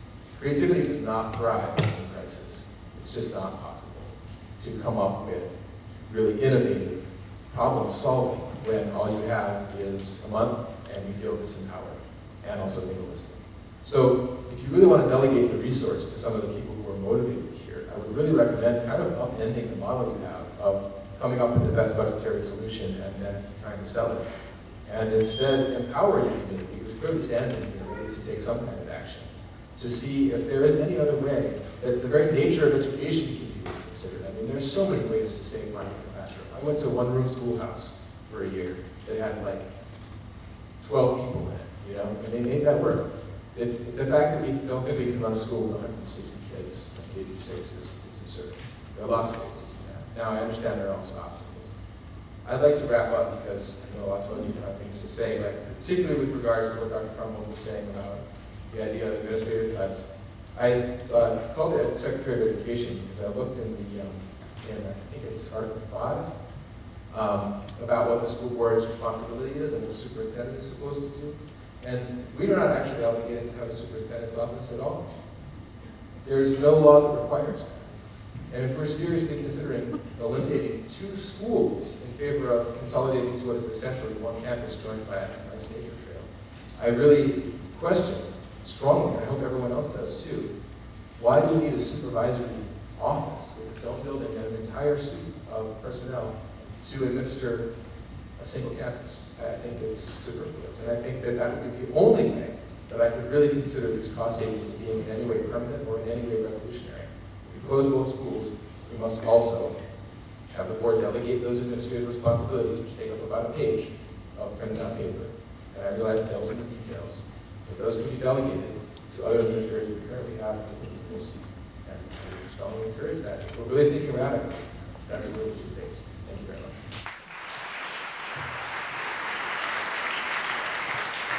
Thank you. Good evening. Thank you for allowing me the opportunity to speak tonight. My name is Jenna Santamaria Rule, and I'm a resident of Verdennes. I have 2 small children, and my oldest daughter, Gracie, will be headed to kindergarten next academic year. I'm concerned by how quickly the board is trying to move forward without a well-thought-out strategic plan. In preparation for tonight's meeting, I watched a video of the January 2019 board meeting. During this board meeting, the issue of school consolidation was discussed, and the vice chair expressed that a strategic plan is needed with, quote, robust community discussion and cannot be done within 6 months. Additionally, the vice chair stated that the plan would be implemented in 2 to 3 years at the fastest. But here we are in September 2019 trying to ram a plan through in under a year. How did we get here? A board member at the January 2019 meeting also stated that the board needed to go to the community with options. This has yet to happen. As of August 14th, the community was informed that the 4 proposals regarding the school plan were merely preliminary ideas, but that a short 8 days later, the board issued their statement, which stated the selection of one of the proposals. The board held a retreat on August 22nd and decided on a proposal within 6 hours. I question how a board went from meeting a long-term strategic plan to selecting a proposal within a mere 6 hours. In addition, the retreat was held on a typical workday during business hours, and the agenda for the retreat provided no real meaningful outline describing that a selection of a plan would occur. Personally, if I had known that the board would be selecting a proposal of this magnitude, I would have done everything in my power to be there. But my husband and I, like many others in this community, work full-time, care for small children, and have daytime responsibilities. When reading the agenda, it does not state that the decisions would be made about potentially closing 2 schools. Instead, the agenda for the retreat reads, board work session. Where on the agenda does it describe the selection of a school reconfiguration plan? I feel that this is not transparent and that does not accurately describe the focus of the board retreat in detail for community members. For the school board to present information tonight, ask for immediate public comment, and then vote does not allow for our community to review and analyze the information. Furthermore, community forums should be held prior to a vote, as forums after you've already voted feel disingenuous. Community members need time to research, respond, and craft a response. We have not done that here. Furthermore, at the January board meeting, the board chair states that there have been a few retreats to try to form a strategic plan, but the board left without one. I question why. Why did the board leave without a strategic plan? Why is the board not sticking to what was discussed in January, that this plan cannot be rushed and can take years to implement? Our children should not be forced to endure a rapid school reconfiguration plan simply because the board could not do a job in a timely manner. At the public meeting that I organized at the Big State, it was apparent that most people who attended the meeting understood that something has to be done. These are tough decisions that affect all of us and all of our children. But the speed and ill-preparedness of this plan is alarming. How did we go from the board acknowledging the need for genuine community input, a thought-out strategic plan, and the realization that this plan cannot be completed within 6 months to our current reactionary situation? Our community needs time to review all information and all research about best practice in order to have meaningful dialogue. I believe our children deserve at least this from us.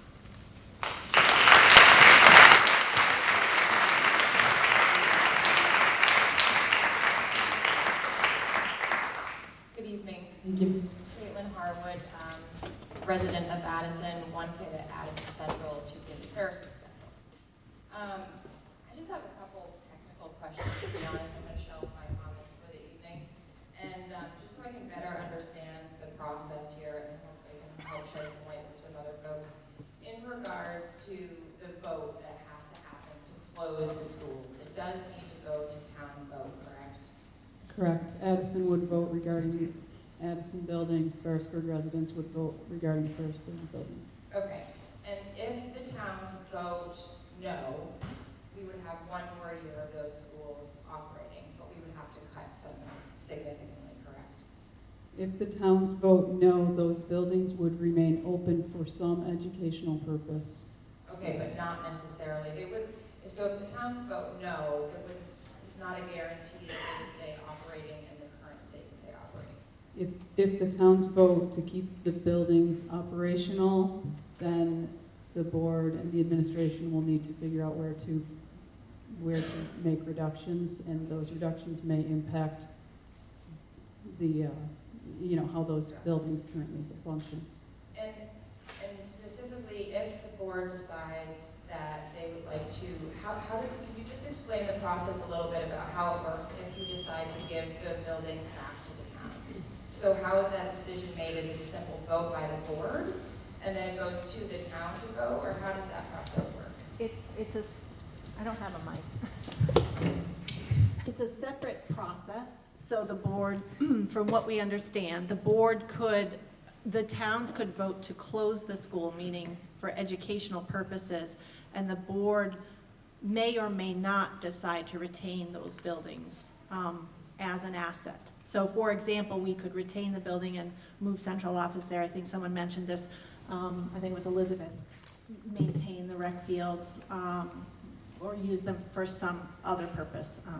So will the vote that the town makes to close their school happen before the board decides whether they're retaining the buildings or not? Yes, it would have to, right? I would think that we would need to know the results Yeah. of if there were two votes, we would need to know both results before we decided. So I was on the unification committee, and there's some language in the frequently asked questions here. I don't know if I should read it. In the event that, and at such subsequent time as, the unified district determines that any of the real property acquired from Addison or Ferrisburgh, including land and buildings, conveyed to it by the forming districts, is or are unnecessary to the continued operation of the unified district and its educational programs, the unified district shall notify the town of its intent to convey such real property for the sum of $1 to the town in which the school is located. And so my interpretation of that is essentially if the school building is no longer used to educate kids, the town would have the option to purchase it for $1. And I read that also. Thank you. I guess what I'm getting at here, to be more specific, is it is possible that the town of Addison, I'm just going to use that as an example because that's where I live, the town of Addison could vote to close the school, and then the board could still decide to retain the building. That is the information. That is possible. Yes. That's all I need to know. Thank you. And another quick technical question in regards to money. It sounds like payroll's a big one. How many teachers will we lose by this merger? Like even a percentage would be helpful. We have to do math. Hold on. What? We'll get that number for you.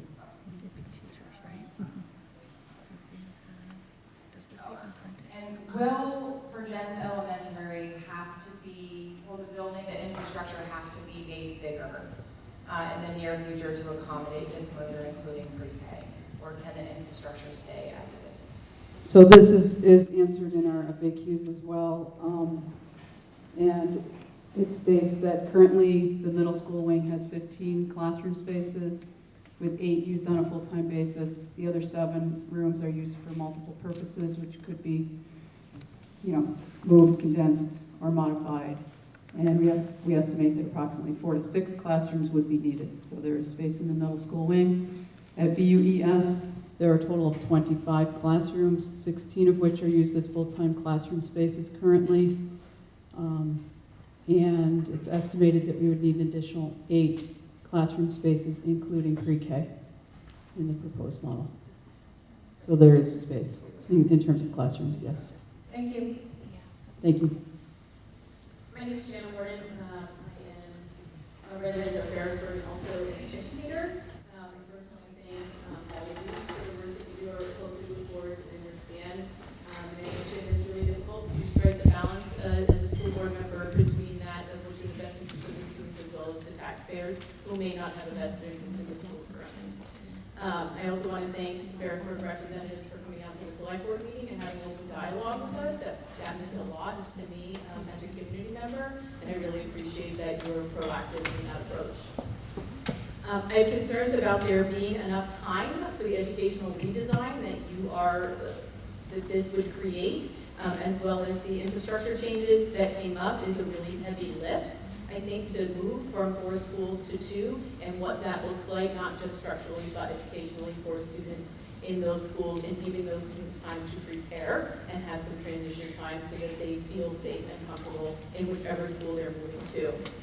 What I implore you to do as a board is to really think about what your community engagement plan is, because you're going to make a decision tonight on what your vote is on a scenario, and I respect that. My concern is the uphill battle you have out here and beyond these walls, and that is to convince the taxpayers that, one, they should come out to vote in November on a not big election year, and also why they're voting and why it's important to make the vote. So I implore you to really come up with a very strong, clear community engagement and communication plan to make that happen, because my fear is that people won't show up, or enough people won't show up with a clear understanding of what you're trying to accomplish, and the vote is going to go down. We're going to face a budget vote in March, and that also will go down, and then those cuts are going to hurt. Those will be the cuts that bleed, not this one, those ones in March. So that is my offering in full transparency, that do what you need to do tonight. I respect that, I understand. I'm a taxpayer, I'm also an educator, I'm also conflicted. You have an uphill battle. You need to figure out how you're going to get to the top, and your leadership needs to demonstrate that you have the ability to do so by engaging the public with a clear plan and not just on social media. Thank you.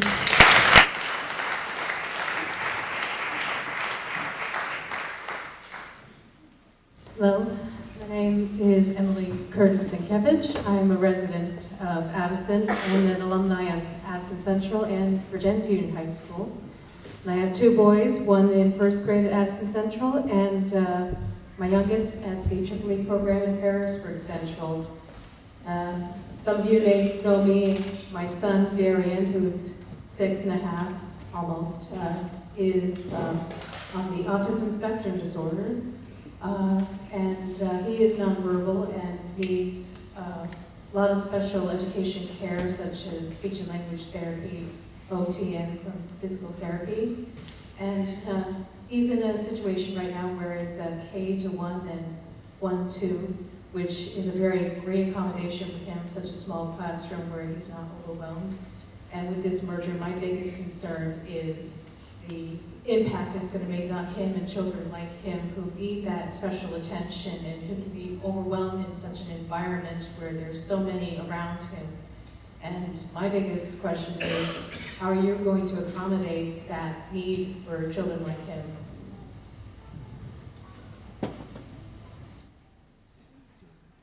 Thank you. I don't anticipate that there would be any change in the amount of services that children who need specialized services would receive.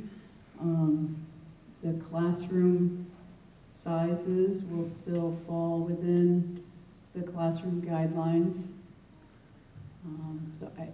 Can you speak a little bit more exactly what your concerns are? Well, mainly, he's coming from a class from about 12 students, and is going to be probably almost double that should this merger happen, and that could lose some impact on the attention that he may need. So we would still follow the classroom guidelines, which are optimal classroom size that are 15 for the youngest grade levels. So we would not be going to classrooms of 24 students. Thank you.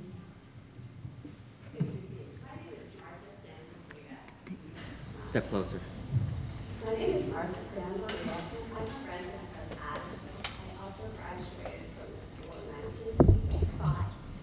I am a proud supporter of public education and equitable learning opportunities for all students.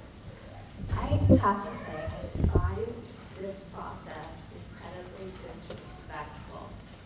To be here tonight for this plan I'm actually kind of appalled. I want to put it in juxtaposition and compare it to Middlebury, our neighbors, and Addison Central School District. At Addison Central School District, it has a facilities committee, a consolidation committee that includes board members, teachers, students, admin, and other community members. They've held numerous community forums, presenting proposals, collecting insight, collectively moving forward to problem solve these big issues.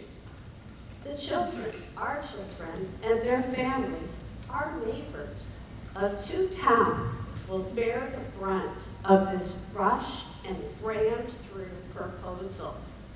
I question how the board has done its due diligence. Where is the community engagement before the vote? Where is the educator voice? How has the research, the proposal specifics, been shared so that we can look at it through the lens of thoughtful dialogue? We need transparency. Where is the community engagement before you make your decision? Until these are done, I implore you to table this vote. I also urge all of us to consider demanding our state leaders fund education differently. I want you to table this vote and actually problem solve with your constituents. Thank you. Thank you.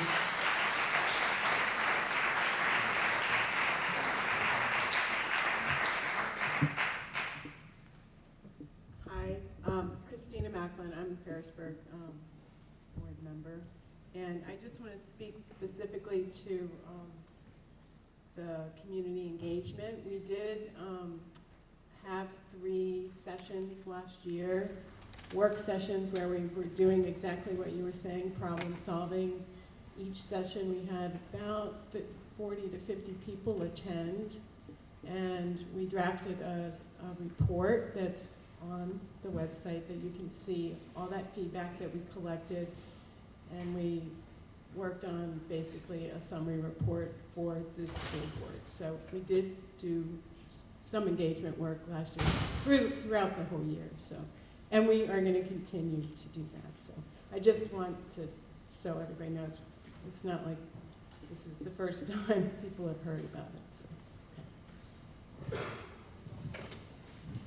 Mary Neppinger, Ferrisburg. First, I want to thank you guys for all the hard work that you've done. I know you're not in an easy position.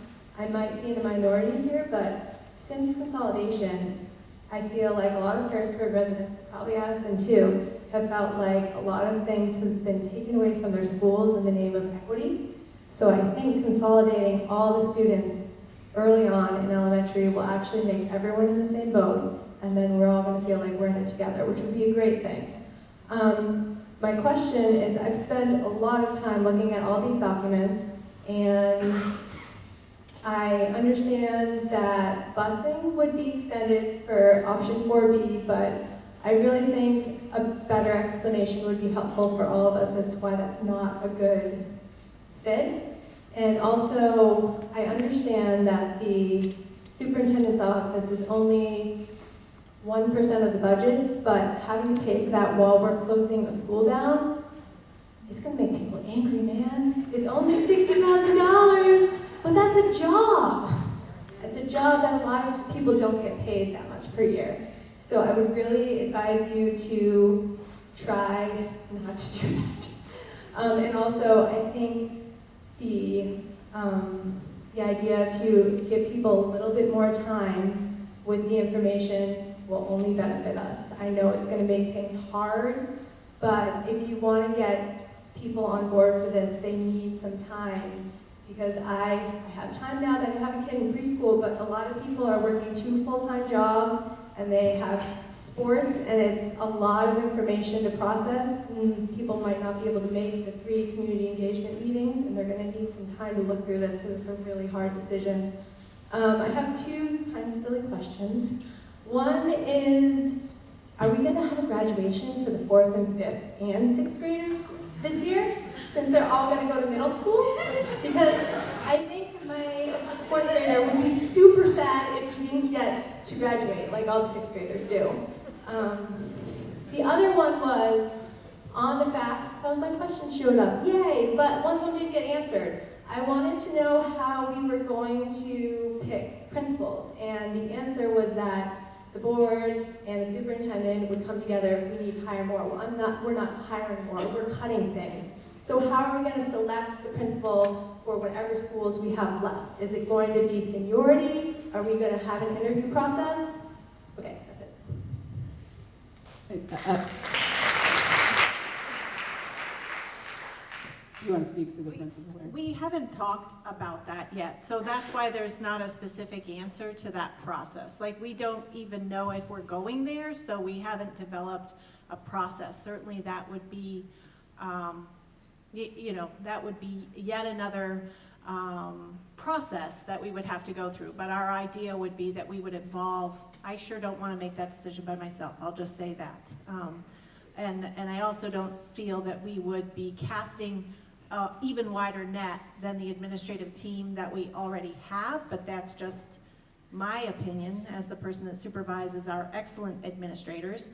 But again, that would be something under board direction that we would have to take that up at the point we were ready to go there.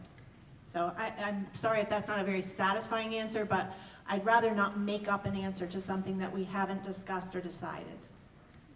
However, seniority does not play into administrative hires, correct? Right, that's correct.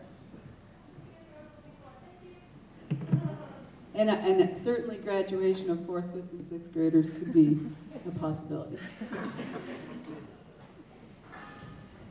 Hi, my name is Kathy Rossier. I live in Virgins. Thank you all for your hard work. I wasn't going to speak tonight, so I don't have this big speech. I grew up in Panton. I was the first class in our one-room schoolhouse at 3rd grade who had to go to Madison because they closed Panton schools. So I just want to say that having to go to the big school was scary, and yes, the busing, I remember I was 3rd grade and had to go to 4th grade in Addison. But it was the best big school, and there was a stage, and there was a cafeteria all in one, but it was something I remember as in my 4th, 5th, and 6th grade years. I also taught in this district. I'm recently a middle school retired teacher, and when I taught here and when I even graduated here, our superintendent was in this school. Our special ed department was in the back, in the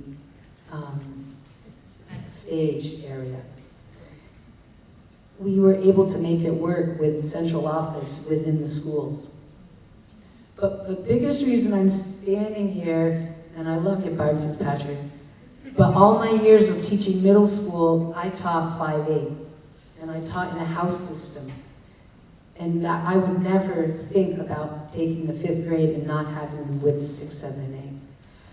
There's so many things you can do with 5, 6, 7, and 8, and not just separate, but together.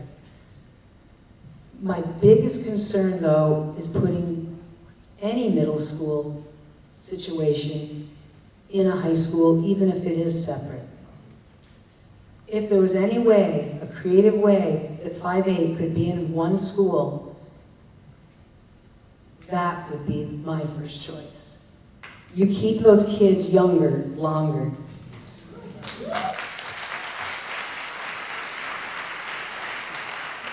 I've taught for many years in Williston, and Williston's house system, it's not their first rodeo, and they make it work, and we made it work. But one of the reasons was because we didn't have the 9 through 12 influence. And I know you say they're going to be in their own, and even 7th and 8th grade here, I wish they could have been in their own separate building. But if there was any way, reconfiguration could even look at even a 3, 4, 5, 8 configuration in the same building. Something that would keep our pre-adolescent, the 10 through 14-year-olds, keep them a little younger, longer. That would be my hope and wish for my middle school kids in this district. Thank you.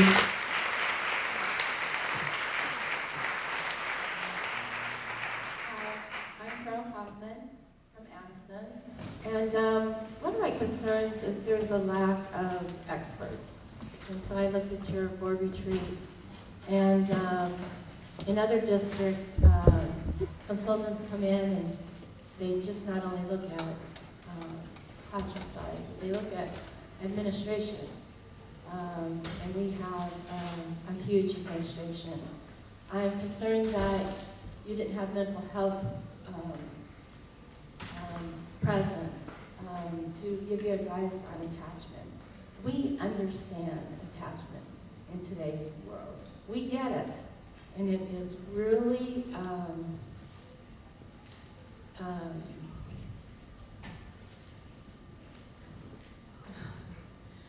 it's really traumatic for our children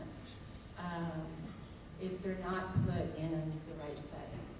And then personally, I found that I had a special ed kid and I could get him in a smaller setting, and I requested it, but the school rejected my request. And so I am so big for school choice for the special ed kids, because they might be able to find another public setting that fits the needs of their children. But I know this is all about money. And there's this whole idea that I keep going back to the past. So, but my question is there a reasonable expectation that projections from the past somewhat mirror the future projections? Schedule 1, spending trends and audits is so important for board members to really be familiar with. Because these spending trends within the audit tell you exactly what is being spent on education. So the union is skyrocketing. That's your trend. And yet the trend, the 5 years before union budgets, was the school district education spending increased $1 million, $1.3 million. The first five union budgets are projected to increase $4.9 million, almost $5 million. And after that, they're projected to increase another $8.6 million by 2030. So what I just struggle so much with is that everybody keeps talking about student enrollment declining. And yet I don't see the budget declining with it. We have made huge cuts to try to keep the budget in the past within the state threshold. And yet all of a sudden, it just can't be contained. And I have absolutely no idea why, from your first budget to 2020, you projected that there's going to be a $13.6 million increase. And I feel like I need to be able to understand that. And so my question, is there a reasonable expectation that projections somewhat mirror past trends? Because I feel like we're out of control. Thank you. Hello, my name is Ben Rule. I live in Virgins. And I just had some statements and questions based on the presentation. I think first off, maybe it's because I've only lived in Virgins specifically for a shorter period of time, about a year and a half. But when I got that front porch forum notification saying that you were voting on a decision to close 2 schools in a matter of 2 weeks, I was completely taken by surprise. I had no idea that this was coming. It's always sort of been out there that budget cuts are needed, and maybe it's a case of crying wolf too many times. But to me personally and to others, I think it was never fully understood the dire situation that the community was in until we got that notification, at least for me, maybe there are others. That being said, I'm an engineer, so I'm a very data-driven person. I also get to see a lot of presentations. And so I just have a few questions based on what was provided, because the message to the communities has said there's going to be a presentation of information regarding this plan. And I didn't really see much of a plan or much of a presentation, to be honest. For one, you've had 2 weeks since you made the decision to go with one scenario, and you were able to play out the budgetary numbers based on that one scenario. But these have been proposals that have been on the table for quite some time.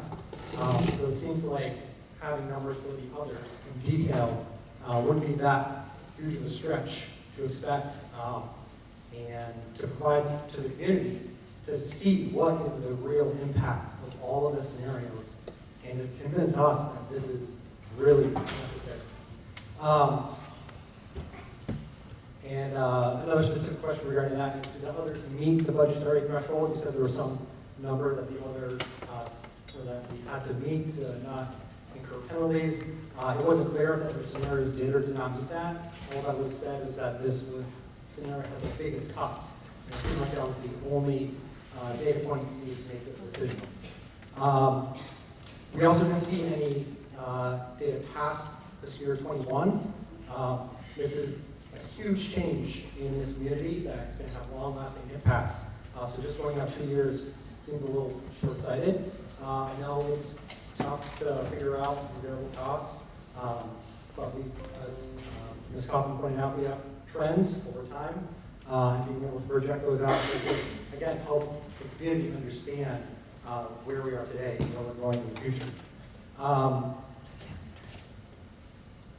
And I guess what was really lacking is there was no complete story. What are all the options, first off?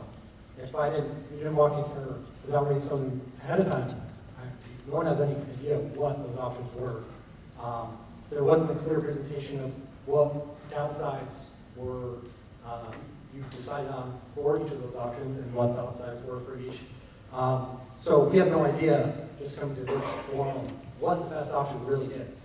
You told us one scenario and why you thought that was the best option, but the rest of the community has no idea why you made that decision.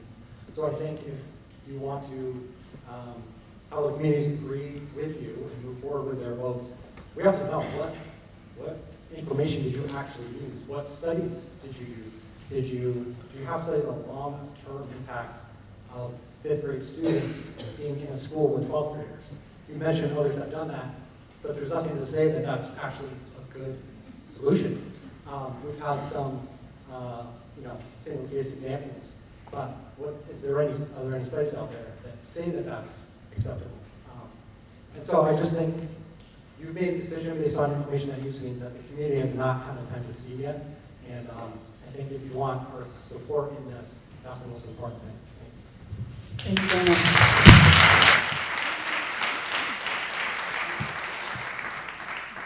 Hi, I'm Melissa Muzzy. I am a Addison graduate, or Regents graduate, a Harrisburg resident, and faculty member here at the school. I wasn't planning on talking, but when I heard people up here discussing all the options and working in the school and having a parent here, I just wanted to offer that I know this is a difficult decision, and I ultimately think everybody in here realizes that you probably have to close a school in order to get down to the $900,000 at least that we need to cut this year. I would like to suggest that there is a compromise and maybe we hold off the vote a little bit longer and consider a happy medium. Perhaps, from looking at the numbers, and again, those were up there really briefly, and I wasn't sure I got to catch them all because all the scenarios weren't laid out clearly. But it looks like if we were to go with option 3, which would be to close one of the schools next year, it would potentially get us down to the $900,000 that we would need. And then with the scenario of if we have to get down to both schools, which may necessarily have to be a fact, and close Harrisburg as well, we do it in a tiered approach. So next year we consider closing the Addison school and see what a consolidation of those kids into our other 2 schools would look like. Perhaps consider moving just the 6th graders into the 7th grade, into the high school, because I know that there is room for 4 classes in the week, but I don't know where you would put the other ones. So at least by holding that up a year, you would get to see how the 6th graders could transition into the high school setting, which might help some parents that are concerned about their 5th graders get an idea of what that might look like, because they could get some feedback for it. It would give you guys an idea of if that seems like it would be a good idea or if it would not be. In addition, it would give time, because fixing buildings to rearrange things is not an easy job. Maintenance has a hard enough time in the summer trying to deal with just the workload they have just maintaining the schools. Trying to restructure all that in 1 year seems like a really hefty and honestly unrealistic load, in my opinion. So I think if we were to at least delay it and keep the infrastructure we have right now for next year, give it a year to think about how we could restructure, bring the 6th grade in if we're going to, if we need a new entrance, will we need to rearrange the Virgins Elementary School to suit both of the other 2 feeding schools. I think it would just give the community a little bit more time to process. I know Addison had a little bit of time to consider the fact that their school would be closing, but I feel like Ferrisburg residents got thrown on them without much warning. So at least it would give them a year to kind of like think about the changes, to come to terms with the changes, to get the PTOs on board to be able to work together so that when the change gets made, there are structures put in place to support it. I really think that's the key here, is having structures in place before we make changes. And I feel like sometimes that happens, and I think this may be an instance where if we make that switch so quick that we might have some mistakes that we don't want to have happen. So that's just my thoughts. Thank you.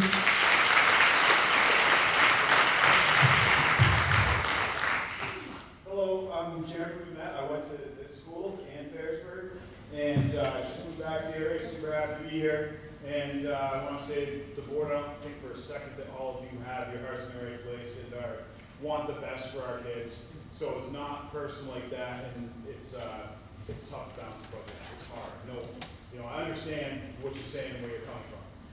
With that said, I'm going to be super biased because I grew up in Ferrisburg. I went to FCS. I don't want this school to close. It's the best of the schools in the district, in my humble opinion, and having gone here. Just saying.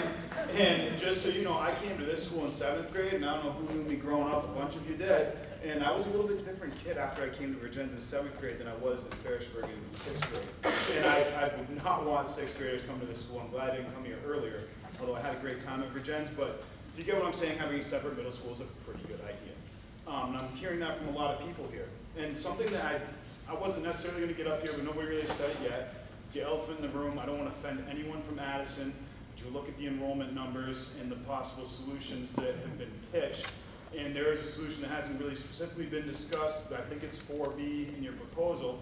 But in terms of consolidating, where you have all the kids in the district in the same educational experience in the same building without closing both of the schools, you put a K through 4 in FCS and put your separate middle schools, so you don't have 5th and 6th graders or whoever in the high school building at the elementary school, and then you have 9 through 12 here with the district office in the building. And that's hard to say, and I don't really want to say that because I know how I feel about Ferrisburg. And I know that I bet that people that went to Addison feel the same way about Addison that I do about Ferrisburg.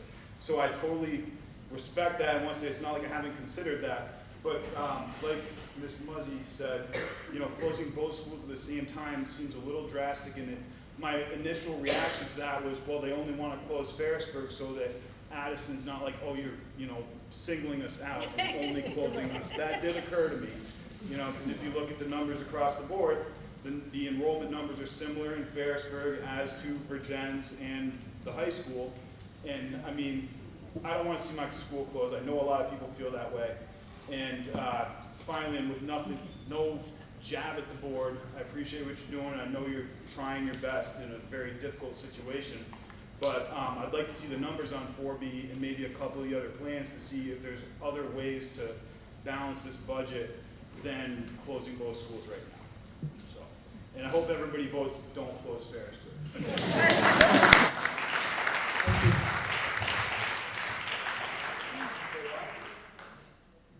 Smoke-free class in 2000.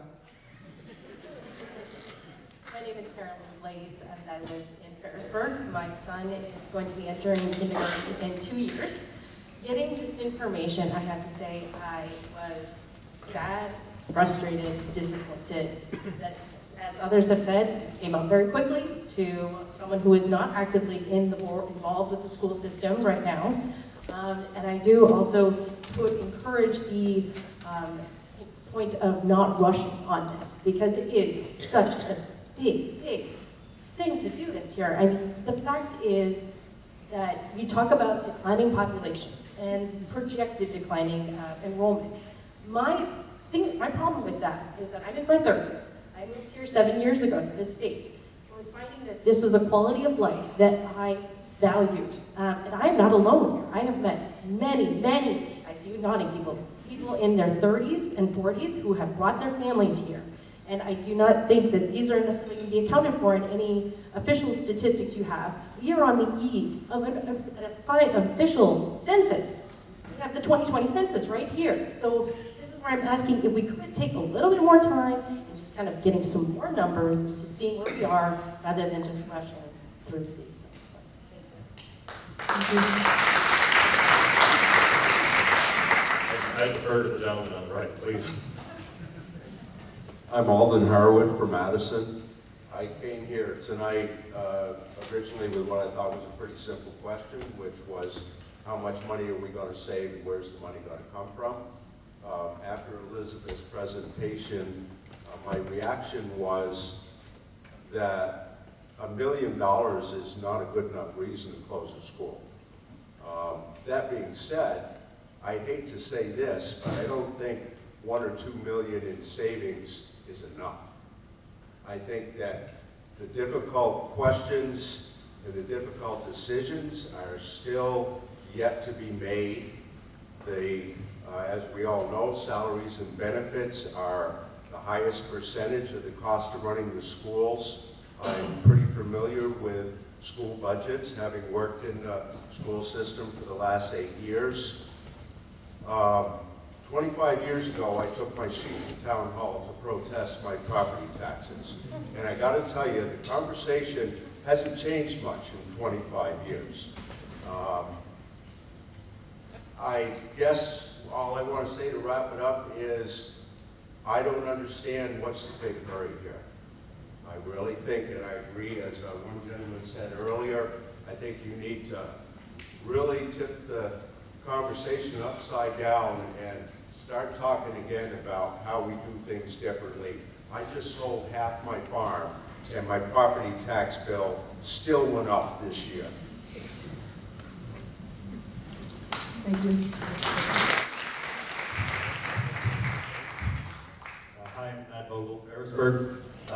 Bill, I had one question earlier because I'm not as familiar with Robert's Rules of Order. You said if the motion was postponed until the 14th, it would be considered under direct order. Can you just describe the difference of what something being under direct order is versus what we're doing now? Yeah, and the term I really should have used was general orders. I think I used that the first time and then botched it the second time. It's just Robert, it's a parliamentary difference. If you move it to, this is going to be such a boring answer, Matt, but I'm going to give it to you. If you move to general orders, it just falls under old business, but if you create a special direct order, if you create a special order for the next meeting and put it under some, like it has to be done before all other business or it has to be done in a particular order, then it requires a 2/3 majority to pass. So it's a simple majority if you put it under old business in the next meeting. And that's my intention, or that will be when I ask for that motion in a few minutes. Does that answer it? Tonight it would require a simple majority, and the following meeting it would require a 2/3 majority. No. I wanted to specifically phrase the motion so that it would only require a simple majority. If I said, if I were to say that I moved to postpone the decision till the beginning of the next meeting, then that would be considered a special order under Robert's rules and would require a 2/3 majority. It's a boring answer, but No, it's not a boring answer because I feel it's important to have the information to know how the board is also deciding the information. Thanks. As we're just getting it. Thank you. Hi, I'm Michelle Houghton. I'm from Ferrisburg. Students in Ferrisburg. I'm an educator in Charlotte. By the way, 2 kindergarten classes in Charlotte. They're right next door. 25 kids in each. I know the numbers are going down. I'm part of the class of 13 in Ferrisburg that screwed all the teachers up, and I'm sorry.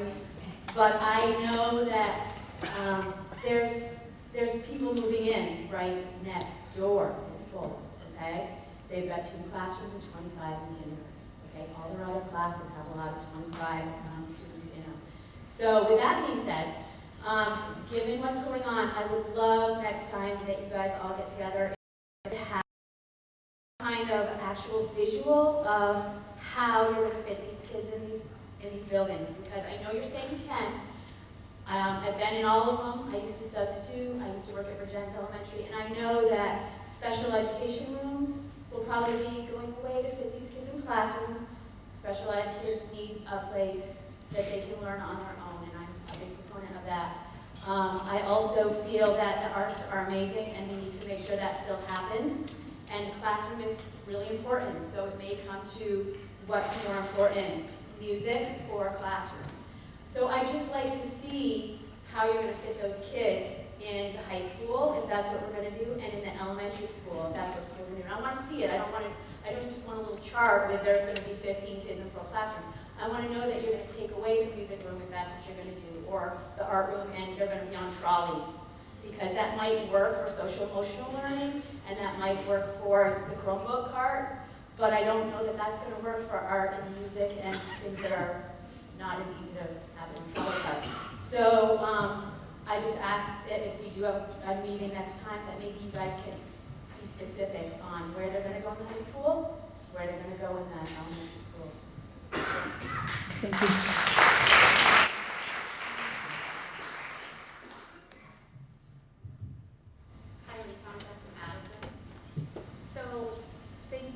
Hearing everything, the question that comes to my mind that I want to solve. The question that comes to my mind that I want to solve is how do I get more kids in my area, and what I think is zoning. So that's something that none of us can solve, but I'm just saying that, again, what the gentleman said earlier is that we can't solve problems in crisis. There are creative ways. There's, we need time to think. We need to delay this and come up with some solutions. Thank you. Hi, my name is Katie Waterman. I'm 2-year-old. I live in North Ferrisburg, so very close to Charlotte. Actually, my property was subdivided and half of it was in Charlotte and half of it was in Ferrisburg, and I got put in Ferrisburg. But my question is, if we're going to consolidate all these schools into one school in Virginia, I mean, I see that as no longer being a school district. So the next tough conversation that I potentially see coming down the pike is when you guys are going to close Virginia's high school and offer free choice maybe to the area, or redo the whole district so that, you know, my kid potentially can go to CBU or could go to Moncton, or all these schools that are much closer to me. I mean, Moncton even has a North Ferrisburg address.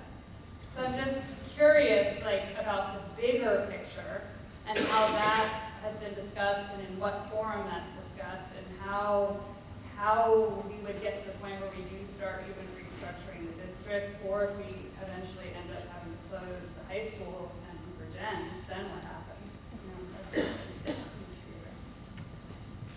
Thank you. My name is Martha DeGraff, and I'm from Virgins. And I'm hearing all of this delay, we're in a rush, delay, lots of different opinions here, and I wasn't going to speak, but it keeps going through my mind that the employee morale of these teachers and educators, and I see a lot of them in this building, administrators, and everybody, they've got to be on pins and needles.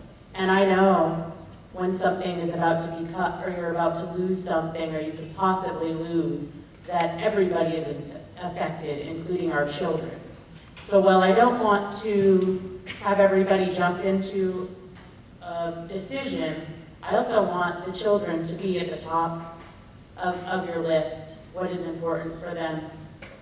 And I think that they probably deserve to have or we deserve, not the children, but we as a community and the teachers that are teaching our children deserve to have a clear timetable of how this is all going to work. If it does pass this evening, I think one of the first things that should be done is some sort of timetable.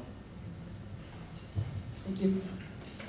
Hi, Rebecca Whitehurst, Ferrisburg. I have a third grader and an incoming kindergartner next year. I just have two quick things to ask to piggyback on some things that have already been said. I would love to see a direct numbers comparison between current proposal scenario 3 and proposal 4B. It looked like, from what I could understand, that the staffing consideration numbers were equal as far as the savings, and that's all I could find was the staffing, because I couldn't get through the whole aligned budget, but it was equal as far as the savings we could get with the 3-school option or that 2-school option.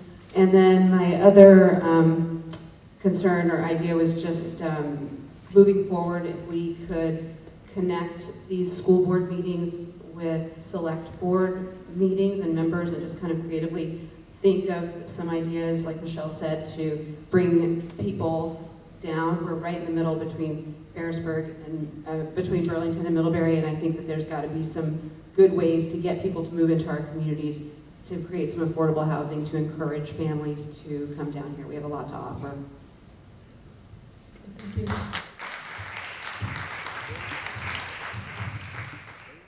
My name is, excuse me, Tom Fisher. I'm from Madison. Oftentimes I speak to things that don't make me too popular, but I've lived a long time, and I'm going to do that again right now. And I think the question centers around, where should we spend our money? There's no better place to spend our money than on the education of our children. And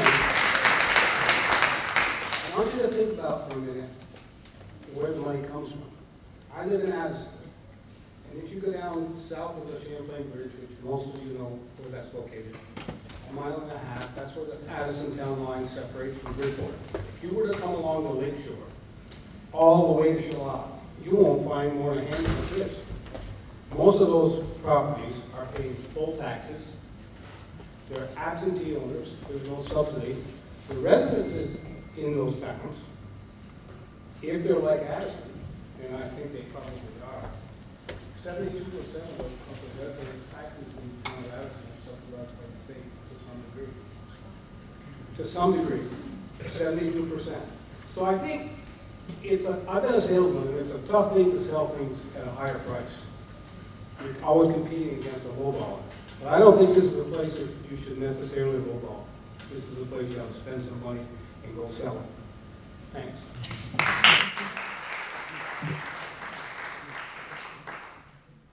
I'm Becca Allen, and I am a resident of West Ferrisburg, so I have a first grader and a fourth grader, and they drive by with their dad's school to go to Ferrisburg. And they have a very early bus pickup, so I know people are worried about that. But when I heard that this was a consideration, I was shocked, like most people in Ferrisburg, but I could see how this could benefit our children. Because I thought we would be here talking about what we would get out of this change. I thought we'd be talking about foreign language before 7th grade. I thought we'd be talking about marching band for our kids in Ferrisburg again. And all I hear is that we're talking about what we're gonna lose. And that disappoints me. I don't think you're gonna sell this on we're gonna get just what we have, maybe a little less. I'm also disappointed that the $2.2 million that we could save in staffing, I agree with the man that said that wasn't enough. Because on the numbers we're seeing, that's not gonna fill the hole for very long. And to do something this drastic, I want some sort of reasonable assurance that this is gonna solve our declining enrollment problem for 5 to 10 years minimum. Because once we close these schools, we're back to cutting programs. And that's not a discussion I thought we would be having or seeing on the horizon if we made this change. It's a sacrifice. It's a sacrifice I could be willing to make, but I want to know that we're gonna get what we have plus some, not just what we have with a lot of disruption. The other thing that I haven't heard talked about is I totaled up those full-time equivalents, and we're talking about almost 38 full-time equivalents. And I know if UTC announced they were laying off 40 people from our community, our community would have a bit of a panic. So we are talking about losing close to 40 people in our community with good jobs. And when we talk about losing students, and we talk about letting people go on seniority, I feel we are going to lose students. And I don't think that's accounted for in our enrollment projections. You can't tell me that there are not somebody in those 38 people that we are going to talk about losing their job that doesn't have kids in this school. And not all of them will find jobs in our community. So I think we need to step back and look at the details. I know we don't know what we're doing yet, but that's not a reason to ignore the details, because we can't make a good decision without figuring out the answers to some of these things. Thank you. Thank you.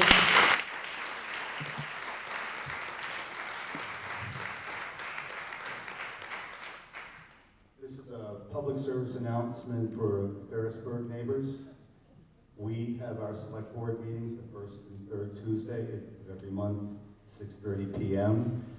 There are items that are put on the agenda that our commitment has been, if it's really important, it stays on the agenda until it's resolved. We had a discussion at our first meeting in September with our board representatives. Next week's meeting, we'll have this as an agenda item. We invite board members to come. It is a public meeting, and certainly the Ferrisburg residents want to come and continue the dialogue.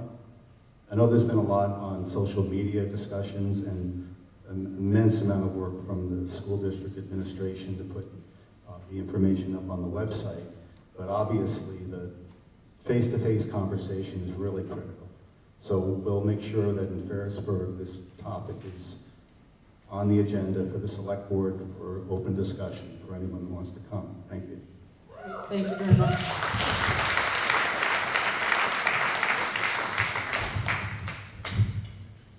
Emily Buskey from Madison.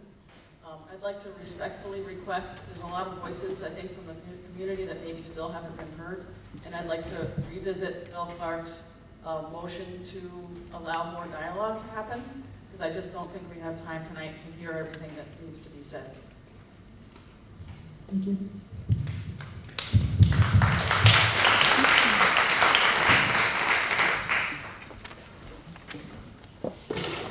Is there anyone else who would like to speak at this time?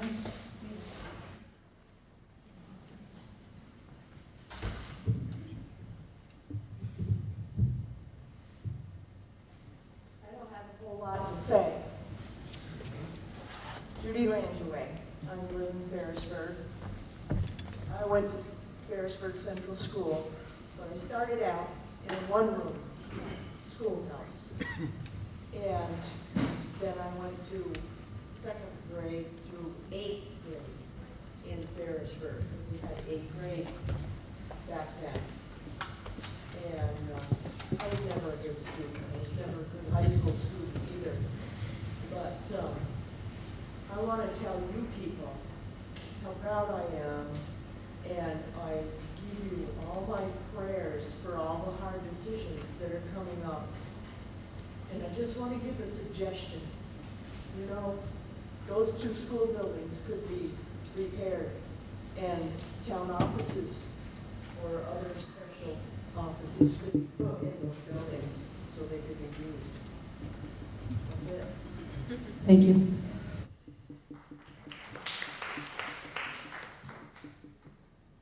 I'm Chris Gayhart.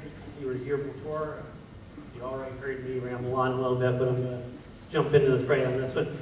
So everyone I have ever been related to that I've, since I've been born, has gone to school here. And I went to school here, my wife and all of her family went to school here. We bleed blue and white. I was on the school board in Ferrisburg for 5 years. We fought hard to preserve that school to the best of our ability. But I fear that we've just run out of time and money. I am reluctantly reserved to needing to close these 2 schools. That being said, there's been a lot of concern today about the 5th and 6th graders being at the high school. And my kids were here, well, one of them was in middle school and one of them was in high school, and they never saw each other. My wife is a high school math teacher here. She never saw my son when he was in middle school. They're in this separate wing. They have different bell schedules. They use a different gym. They have different cafeteria schedules, if I remember correctly. This school does a great job of separating these kids. But even if they didn't, I mean, this is what a high schooler looks like. I mean, he doesn't have fangs. I mean, look, I mean, I've known this kid for most of his life. Look, these are high school kids. These guys are great. Alder's been coming to board meetings for well over a year. I welcome Ben up here, and he's a great kid too. I see some other high school students around here. Oh, there's my daughter. She's terribly embarrassed. This school is great. The kids that are in it are amazing. I don't think you folks have anything to fear. I guess that's all I have to say. Go Commodores. Thank you.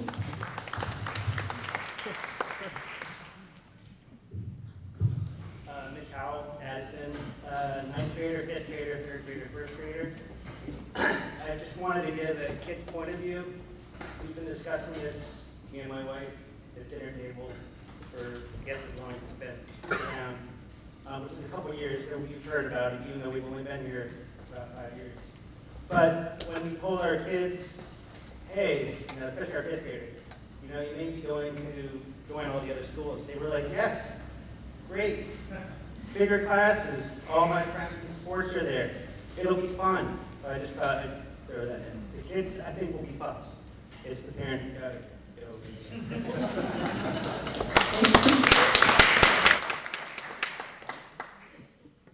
My name's Diana Raphael. I was on the board for 3 years and had to get off, so thank you, Brad Dewey, for stepping up. I live in Canton.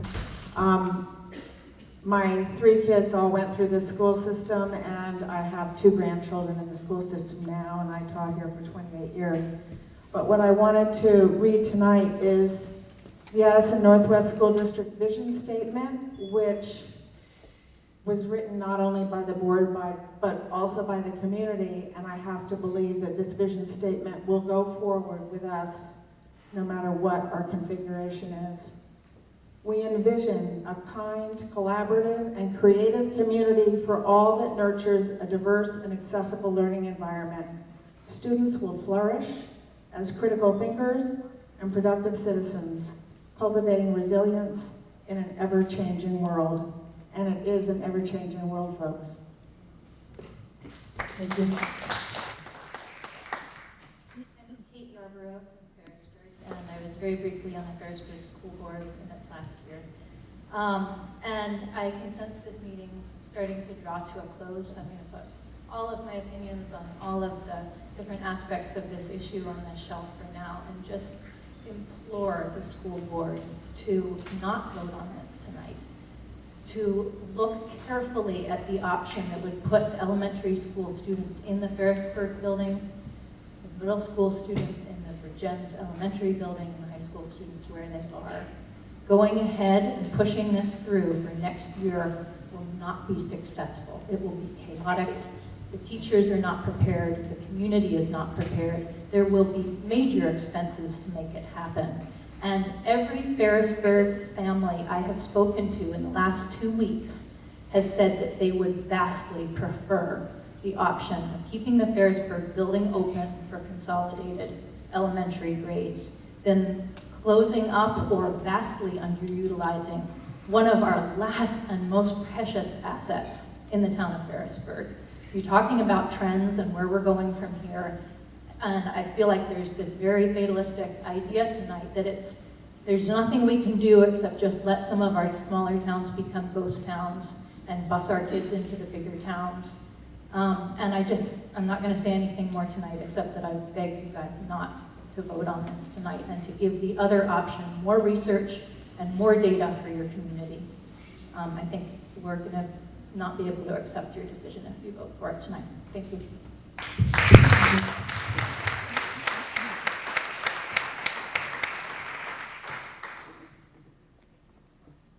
Anyone else?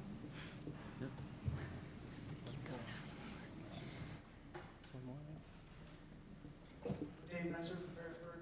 I'm a dad, child in Ferrisburg, but during the daytime, I also work for a company that does educational planning. We do study redistricting, we study grade reconfigurations, space planning for those grade reconfigurations, that sort of thing. So this decision that you're facing, that we're all facing, myself included, one that I see a lot, and it's really hard.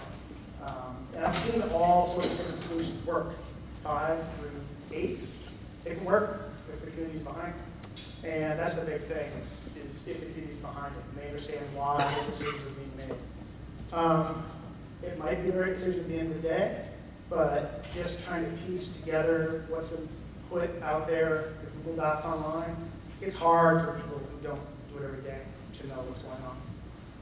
So if you have any latitude or any leeway in the schedule, I would encourage you to take time to educate people into why you make the decisions you are. Thank you.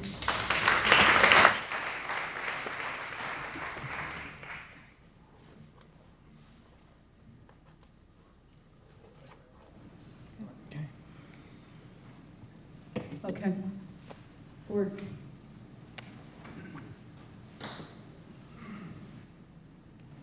Sue, before, I think you all know the motion I intend to make. Did you want to have more discussion as a board first, or I didn't want to cut off debate before I make the motion?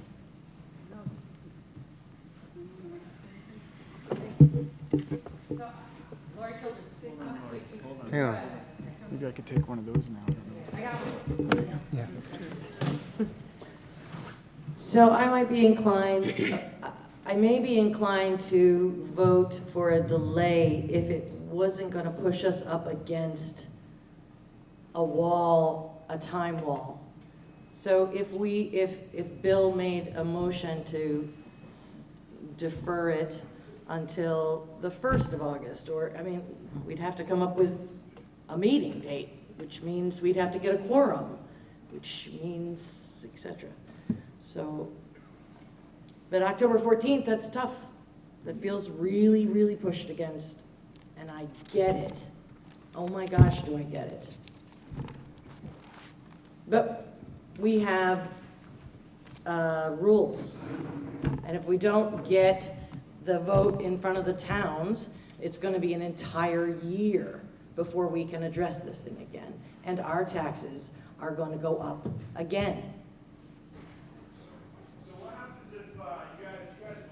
Then it goes to the voters, asks, and says, yes, please, we'd love for our kids to go to Ferrisburg. And Ferrisburg voters say, of course we don't want you to close the best school in the district. What happens? Like, that, I mean, part of the reason you're pushing this through is so it does go to the voters. Like, if you wait till the 14th, then you say, okay, maybe, you look at Plan 4B, which, I mean, run some numbers on that. And, that's what you find out. But, you say you want to vote for this right now, just so that both towns can vote whether or not they're okay with closing the school. Can I just make one comment?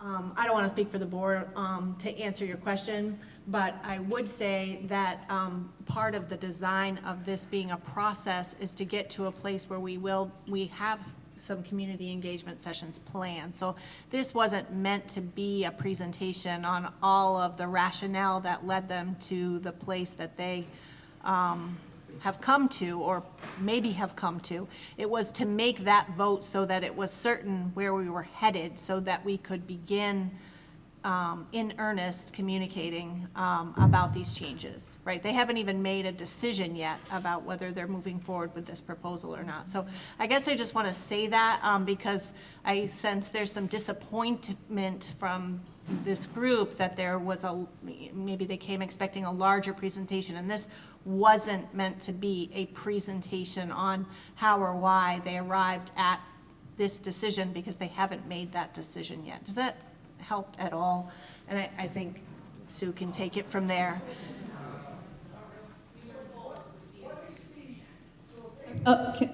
Is the microphone still available? Bill had it. Okay, sorry.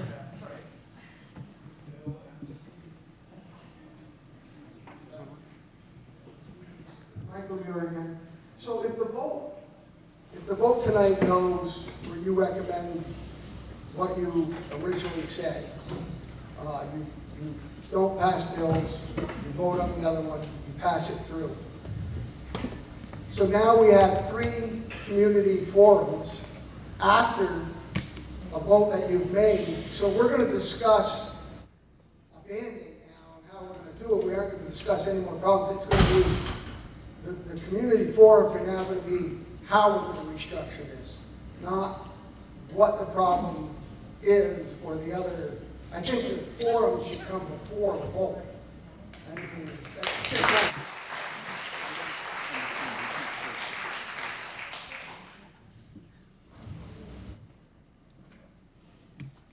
I think I'm going to make the motion, if that's all right. There is. This motion would supersede that one. I move to postpone the decision on the motion on the floor until the general orders of the meeting on October 14th. Is there a second? Second. Keith. Keith seconds. And with your permission, I'd like to give the first comment, if that's all right. Please. I think it's important to know, I said what I said earlier today, and I don't need to repeat that, but I think it's important to note that you can still, as a board member, you can still support scenario 3 and support extending the decision. I'm not asking anybody to give up their faith in scenario 3 and the numbers that we've looked at, nor am I asking anybody to give up the possibility that that may very well be the conclusion of this board as the best option for our students. And the other thing I'd like to note is we did run through the timelines on this, and while it will be tight, it is possible to make this happen for a vote by mid-December. And so I just wanted to put that out as the first comment. Thank you.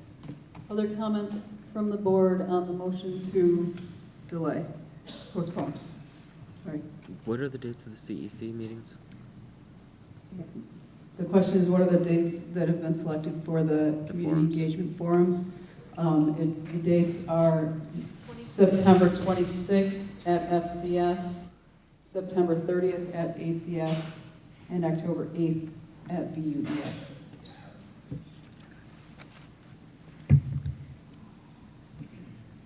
Bill,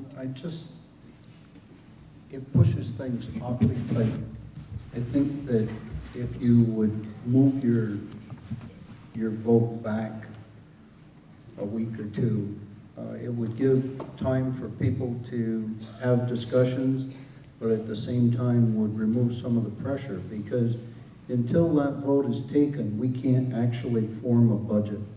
And we all know that that is a very hard process, and the administration needs time to consider all of that. And it isn't fair to ask them to build 3 or 4 budgets all at the same time in their entirety when we're only going to use one, right? I just wanted your permission as the chair. Yes, sorry. Thank you, George. I think, to the point about the date, I didn't want to, I put that date out there. This particular motion could be, somebody could make a motion to amend the date, and that would be in order. So there's that. And then the second piece, as far as the budget goes, I feel like we need to have a budget. I think we're on track, and we've talked about scenarios so that if folks, let's say we put it out to the voters and, vote yes or no to close your school, I think we can easily tell them what a yes, I think we're getting close to being able to tell them what a yes vote would mean. If we're talking about consolidating, I think we're close to being able to say, this is what it's going to look like. This is where your kid's going to go to school, and we've started answering a lot of those questions. What we haven't done yet is answered the questions about what a no vote gets you. I think all we've said is that a no vote doesn't get you what you have today. It likely gets you something that looks very different. And so I think to your point about creating two budgets, I think it's actually more important this year than ever to make sure that we understand what the no vote budget looks like, so that when people go to the polls, they know, okay, if I vote yes, that means that my school might be closing. If I vote no, that means my grades might be still shifting within my school, or we might be cutting programs, there might not be busing. I don't want to throw out these doomsday scenarios, but it would be something that looks like less than what you have today. So I don't know if that answers the question, but just some thoughts. Right, so we could also potentially explore the option of asking the select boards to hold special meetings to warn the vote prior to their November 5th regularly scheduled meeting. Do you want to speak? Yeah, okay. What I'm hearing, and just for clarification, is that the motion is to push the recommendation for option 3 till a future date. What I'm not hearing is a willingness from the board to consider option 4B, is what I've heard proposed from certain members in the community tonight. Is that what I'm hearing correctly? And if so, may I propose that the board also equally consider section 4B when you consider section 3 if it's postponed? Right, but in terms of the procedure and the motions that are on the table, we need to act on the original motion that was made. So this is a secondary motion to the original motion to move forward with 3. So we can't go there right now, I guess is the short answer. We'll never be able to go there. But I hear your request. Will we ever be able to go there? It's possible, yes. At what time? Answer just parliamentary. There would be nothing in this that would preclude us from, if the board chose in October, let's say we decide to postpone, and then in October we bring up this motion again, there's nothing that would stop the board from declining option 3 and offering another. I mean, that would be permissible. Whether the board does it or not, I don't know, but that would be permissible. I've seen Bill run town meeting days, so I don't pretend to understand the rules of order. Is it possible to make an amendment that the board consider option 4B with the full detailed budget projections that has been vetted for 3 from a community member, or is that not an option? Well, I think if we vote to postpone, then it wouldn't be an option, right? So there's a motion right now the motion is to support option 3. I've made a motion to postpone that. If I were to make a motion to reject number 3 and instead replace it with 4B or anything else, that would be an amendment hostile to the original motion. And so if the board wanted to vote down the motion that we're considering, they could just vote it down. So for me to create an amendment that has the effect of forcing them to vote it down would, it would be a hostile amendment if I were to advise Sue. Yeah. Well, just to the point, we'd possibly table this, we come back at some other date, maybe the 14th, maybe try and do it earlier. And if in that time frame we've decided as a board there's a different option that we've learned more, we've heard more, we can take the original motion, which I made, and say no. And then a new motion is brought up saying we support this other one. So it's not that this is it, and if we vote no, then we just say, well, we're done, we walk away. It just would mean that if we've learned more information over the next few weeks, then we could say, no, we don't like this option anymore. We think this is, today sitting here, I think that's the best option. But if we move forward and we wait on it and we find out maybe we're not as happy about it, then we would say no, a new motion we made. So it's not a done deal.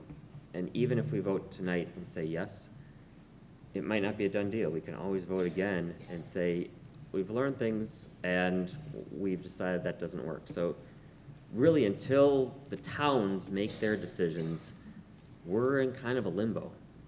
And by having the vote, we figure out where they are on what to do with those 2 buildings. And once we know yes or no on that, we have more facts that we have absolutely no way to predict right now. So right now we are in board discussion on the motion to postpone. Hold on, Bill. Does anyone else want to talk? Right, thank you. John would like Yeah, to I will. I mean, the 14th is too late. That gives us, 5 days at the end of all of this? if something goes wrong, we are missing the legally required budget to be created. So what's possible between the 14th and now?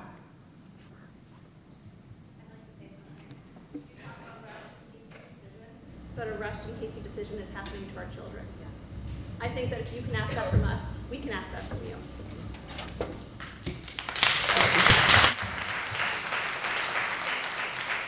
As a resident, I would like to make the comment, Harrisburg is a great school, they don't want to close, neither does Madison.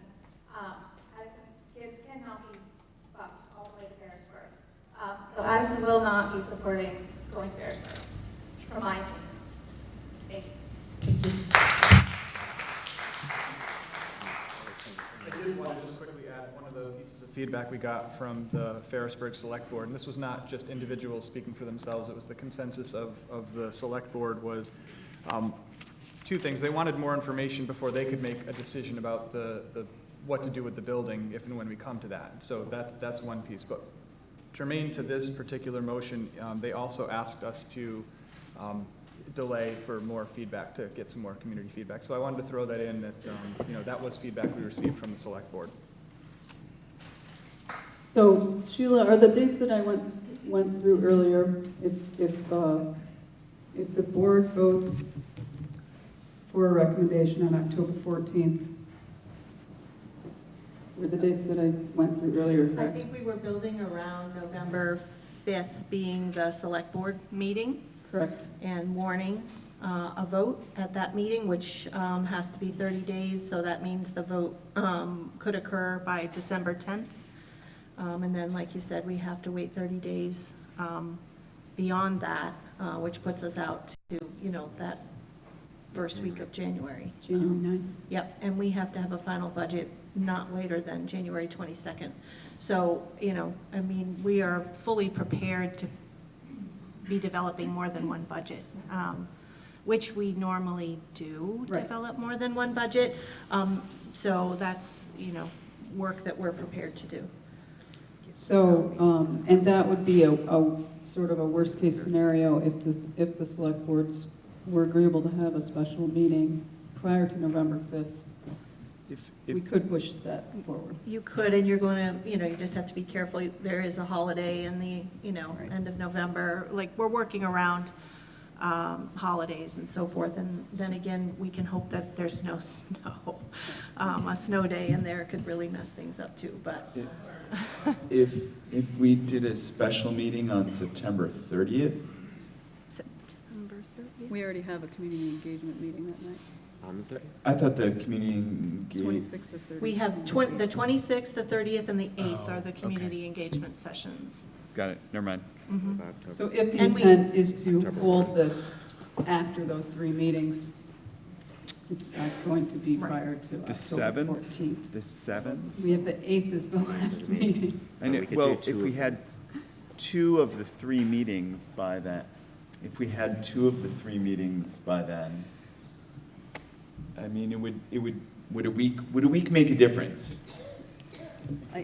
Would a week make a I don't know difference? if the Addison Select Board meets twice a month or just once a month. I think just the first once a Tuesday month. of the month, so they It's will. the first yeah. Tuesday. So it would not make a Okay, difference. would not make a difference. They will meet on the 1st of October, that would mean. Quick point, that final meeting is in Virgins, Mike? which is the town that's not voting on the proposal. So if Correct. one meeting had to be after we took a vote, that would probably be the best one. Yeah. But it sounds like unless the select boards are going to have a special meeting, it wouldn't make a difference. Is there more information needed before we vote on this proposal to postpone? To the 14th? The motion is to postpone until October 14th. That is the motion on the table. Would that matter? I don't know. I'm just wondering whether or not, I'm trying to figure out if we do it on the September 30th, and now if we have a CEC meeting on the 30th, maybe that one gets bumped earlier if it's at all possible to reschedule. Because if we have it on the 30th, our meeting on the 30th, and that gives the select boards their ability to not have to have a special meeting. We're not pushing it up to November. It does miss one of the forums, but at least two of them would have been heard. Gives everyone here 2+ weeks to sit on it, think about it, attend these forums. But that would mean having to reschedule the CEC, and I don't know how possible that is. The one that's set on the 30th, I don't know if that's Ferrisburg or Addison. Let's ask Christina. I encourage Ferrisburg fans to go to the ASP and vice versa. I'll be happy to go to the ASP and ask So I'm the chair of the Community Engagement Committee. And we certainly could look at a schedule and try to change the September 30th date, but Where's that one? that one's at, Oh, it's in Virgins, right? yes. No, that one's at Addison. So we could maybe try to aim for the 25th and 26th back to back. And then we'd be able to do two.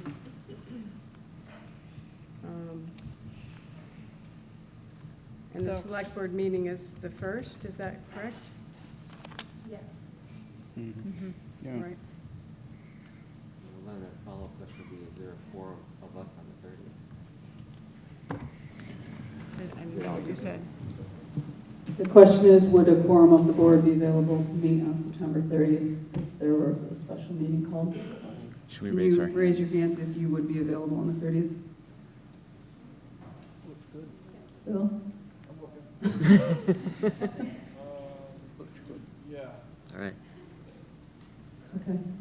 So we would change the Addison meeting to the 25th? We would need to make sure that the school has availability to host the meeting that night. That's true. Is there any more information needed before we vote on the motion to postpone until, well, I guess now we're looking at possibly amending the motion. So I can try that. So I'd amend the motion of the motion to, rather than October 14th, we would meet on September 30th to have a special meeting in the school board with this pretty much single action item. Is there a second on that amendment? Second. George or me? There's a second and a third. Yeah. We now have a motion on the table to postpone So this we decision. need to vote on the motion to the We have an motion. amendment. We have an amendment on the table to postpone this. To change the date. September 30th, to change the date of the postponement to September 30th. Can we vote on that? Are people ready to vote on that? Okay. All in favor of changing? Yeah, I can comment on the date of the 30th before the vote happens. Oh, it's Rosh Hashanah. I'm sorry. It's Rosh Hashanah. Yes, it is, and it's hard for me as probably one of the few Jewish people in this room to point this out, but you're asking a major vote to happen on the holiest day of the Jewish New Year. It would be akin to asking the community to vote for me and myself on Christmas or Easter. I recognize that I saw every hand go up, and that's the time. I'm also working on the Jewish New Year. I'm the nonprofit director in Burlington, and I work, so I get it. But I didn't feel right just sitting there without mentioning that publicly. Thank you. Thank you. That is very fair. Not the 23rd. Then you don't have any of the forums.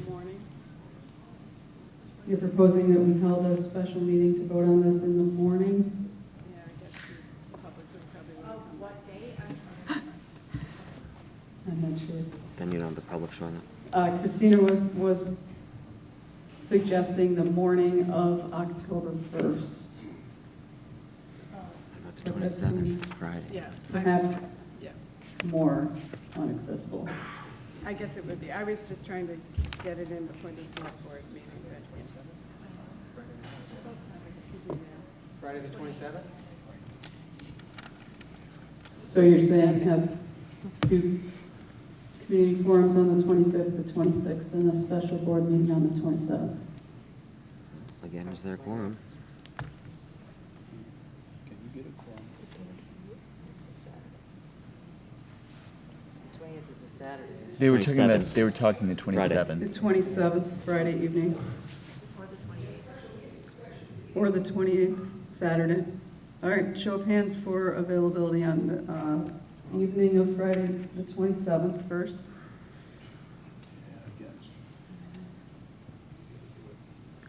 Keith, is you, okay. I can't be there. Okay. Saturday, the 28th? When? I have the same Night? problem. Not until mid-afternoon at least. Yeah, Did Saturday, the 28th day? Did we Let's have do enough day and hands? then Did we have evening. enough hands during the 27th? 27th, everyone but you. Everyone but me. I have the same problem on the 28th, so We have everybody. except for me. Okay, well, right now, the amendment is to So I withdraw. change it to September 30th. I would be willing to withdraw my amendment motion if my seconds and thirds would also withdraw. George, Are you- do you withdraw? Yep. We withdraw the emotion, the seconds. And then I would make a new amendment to the tabling motion that the board have a special meeting the evening of September 27th, date and place to be determined, to hold the vote. Second. Second. Did you speak to it? No, I was just second. Okay. We have an amendment to change the date of postponement to September 27th. Time to be determined. Is that what you said? Yes. Okay. I don't know where the availability is, so Right. until we, All right, so can we take a vote on this? Okay. yes. All right, all those in favor of changing the date of the proposed postponement to September 27th, please say aye. Aye. Those opposed? Is anyone abstaining? You're abstaining? Yeah. One abstention. Okay. The motion carries. And you got to No. put on his main motion. I know. Now we have an amendment to vote on, or actually, it's a motion, sorry. The motion to postpone this decision until September 27th. Are we ready to vote on that motion? Yes. All right, all in favor of postponing this decision until September 27th, please say aye. Aye. Those opposed? I abstained. One abstention. The motion carries. The original motion made by Mark will be postponed for decision until September 27th. Thank you.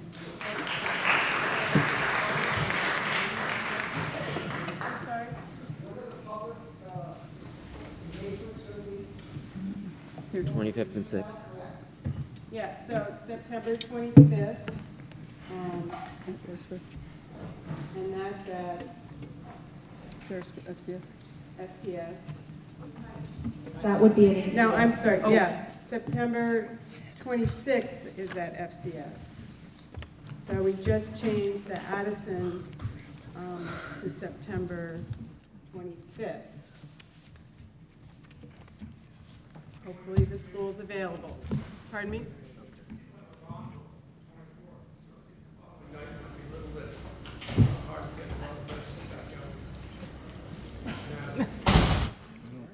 We're just going to have to do the best we can faced with this schedule. And then the last community engagement forum is scheduled for October 8th at the Virgins Elementary School. Until the special meeting. 6:30 to 8:30. 6:30 to 8:30 for all of those forums. Okay.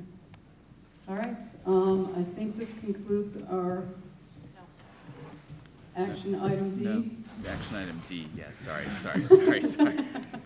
You're all free to leave before this. I don't know, we have one more. Excuse me, can we just request that the board makes a good effort to contact our entire community about these meetings? We are working on a flyer that will be mailed to all residents. A phone call from the school district or some way that's not a social media format, so everybody. I'm sorry, I'm having trouble. So hearing. all of the Come through. voters don't get the phone calls. Okay, That but would only go to you parents. district to those who are affected, but just as well on top of the flyer, but just a good effort and recognition to let everybody know.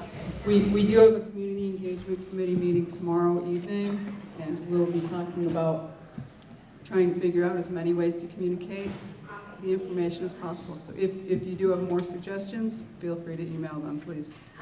Thank you. And I would like to request FY21 budget with your option. I don't know why creating a budget is contingent on the votes, because we heard here many times that people were saying, is it worth it? So you need to show if it's worth it or not.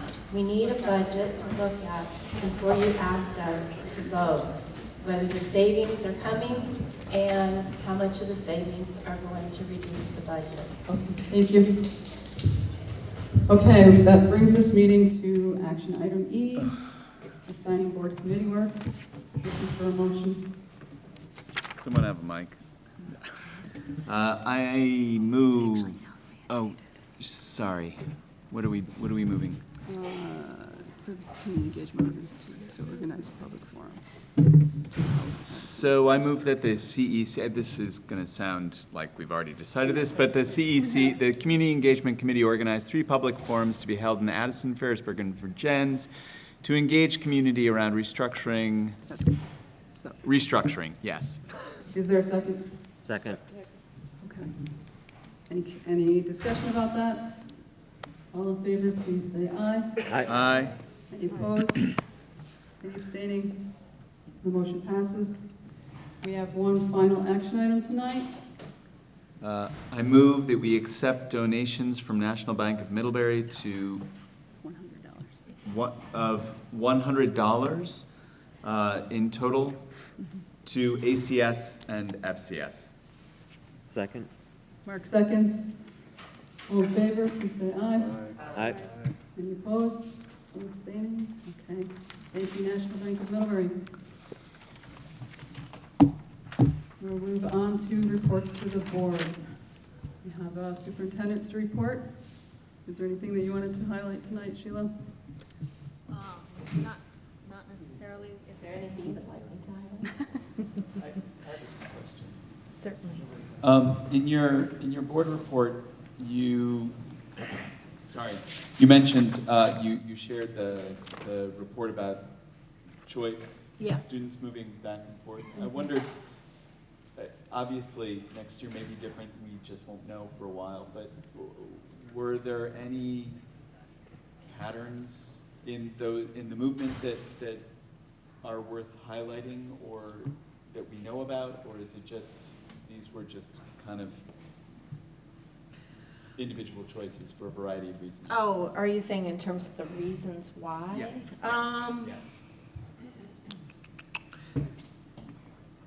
I don't recall, I couldn't say that there are patterns. The numbers are so small. Okay, that's fine. It's hard to say, everybody's reasons seem to be sort of individual. Yep. Great, thank you. Sheila, did we have UVM outstanding teachers recognized this year? We did. Let's see, Becky Ebo. Yes, and I'm sorry, was that not in the principal's report? I had assumed each principal would be putting that in their report, which is why I didn't also mention it, so. I know.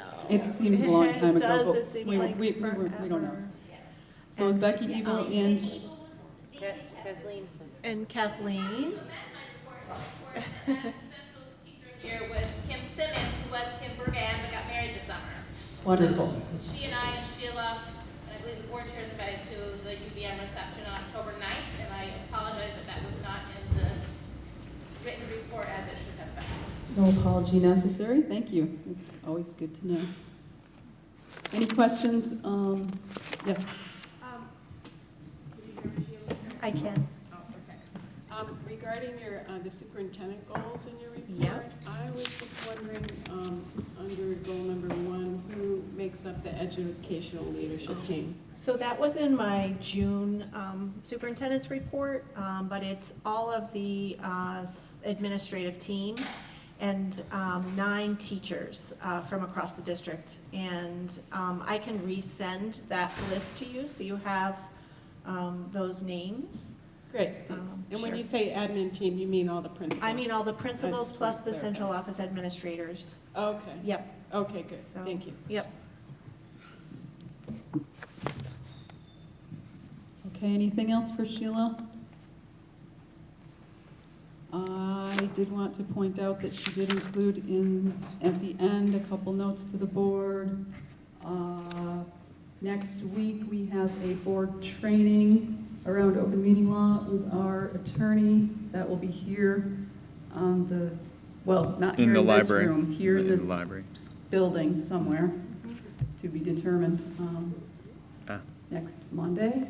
And that the VSBA regional meeting, which will be at Middlebury High School, is on September 25th. And they're supposed to give a healthcare update of the state healthcare negotiations, correct, Lori? Is Lori there? She stepped Oh, out. sorry. That Never was- mind. Can't see. That night will now be in conflict with our community forum. Oh. I will be at Middlebury High School. on the 25th. Okay. Do the best we can. Okay. Principals reports. Anyone have any questions or communication with the principals? I did. Yes, sorry. Kathleen, I really like the mugging. I think that's awesome. Time our math and preventionists, and then she will decide who passes it. It's very cool. Andy? Have, Part of it is the time. Yeah. I was wondering what the whale watch was, but Oh, they go on a whale watch. you're going on a whale watch. That's cool. Okay. Fifth grade. We should do that as a board someday, right? Yes, we should. That goes all ways, so just side to side. Got it. Thank you. All right. Report from the Director of Learning and Technology. There was a lot of information in this report. It's fantastic. Professional development calendar, curriculum and assessment audit. A coherent assessment calendar. Can I just? Yeah. In the 4 years I've been on the board, this is the first Director of Learning report. This was awesome. It's really, really great. It's very exciting to see something that is comprehensive like this, so thank you. Director of Learning. Yes. And she did a complete audit of the curriculum and assessment over the summer. That's very Amazing. exciting, yeah. And That's because she's a VUHS graduate. she is. After-school funding seems like it's come through. Is that true? Is that an accurate assessment of that, Sheila? Yes. Thank you. So we will be able to continue. Looking in the back for you. Yes, so we received, our FMSD funding to fund programming at Addison Central School and VUES. There's actually an article in the Addison Independent today about that. So we received, it's roughly $200,000, and it's similar to our past 21C funding, so it's full funded for 3 years, and then it goes down, but it goes down only on our expansion. It doesn't go down on what we already were getting for VUES, so it makes it a little complicated, so it doesn't go down by like a full 75%, it goes down by a percentage. And just a point that I'd like to make that was in the article is that I did speak with the AOE, and he said that that funding is most likely to follow us regardless of any reconfiguration models that we look at. So I did clarify that with him. He said we would need to make an amendment, but that he would be willing to work with our community on how we would do that, to be able to still maintain that $200,000 funding per year. That's great news, thank you. Okay, I did have one question. There was a mention of, under the preschool portion of that report about water testing. I don't know if there's anyone here that can actually speak to that, but I was just curious what that meant. Maybe Ken.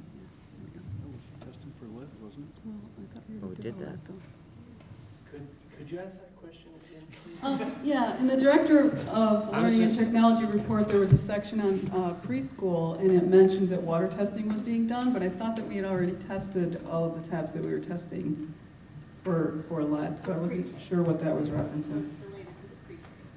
Right, so we did some preliminary testing last fall throughout the whole school district.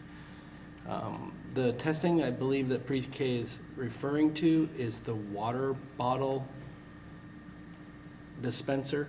Station. Station. Oh, So like Poland Springs Right. has to be tested. okay, Okay, so that's, we did not test that. okay, Hopefully Poland Springs did, but I Okay. don't know. got it, thank you.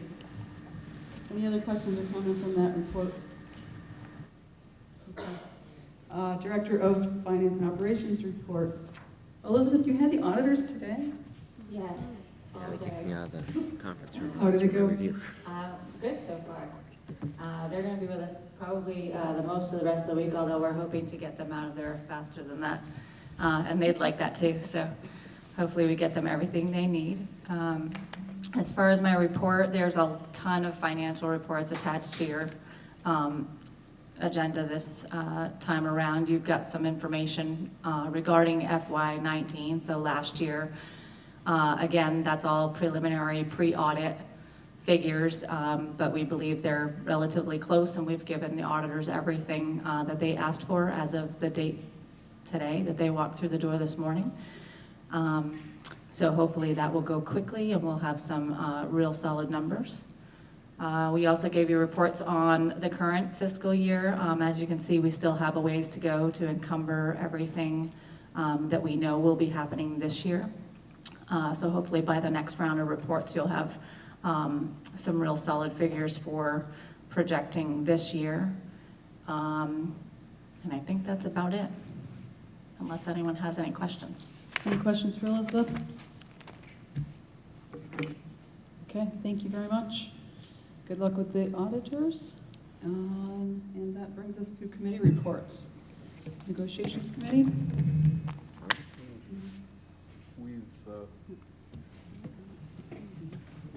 We finalized a contract negotiation with the teachers, and the board has signed the contract, and we're just waiting for the teachers to do the same. Do you want to give some specifics? Okay, go ahead. Yeah, go ahead. You've got the numbers in front of you. So the contract with the teachers incorporates 3.2% new money for salary increases. The healthcare,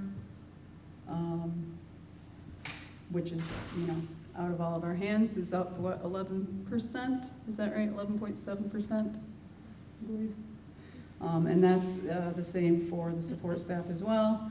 And the support staff contract, which we ratified earlier on, was an 80-cent per hour increase for all of our support staff, which actually amounts to almost 4.3% new money for the support staff, which of course is a smaller total.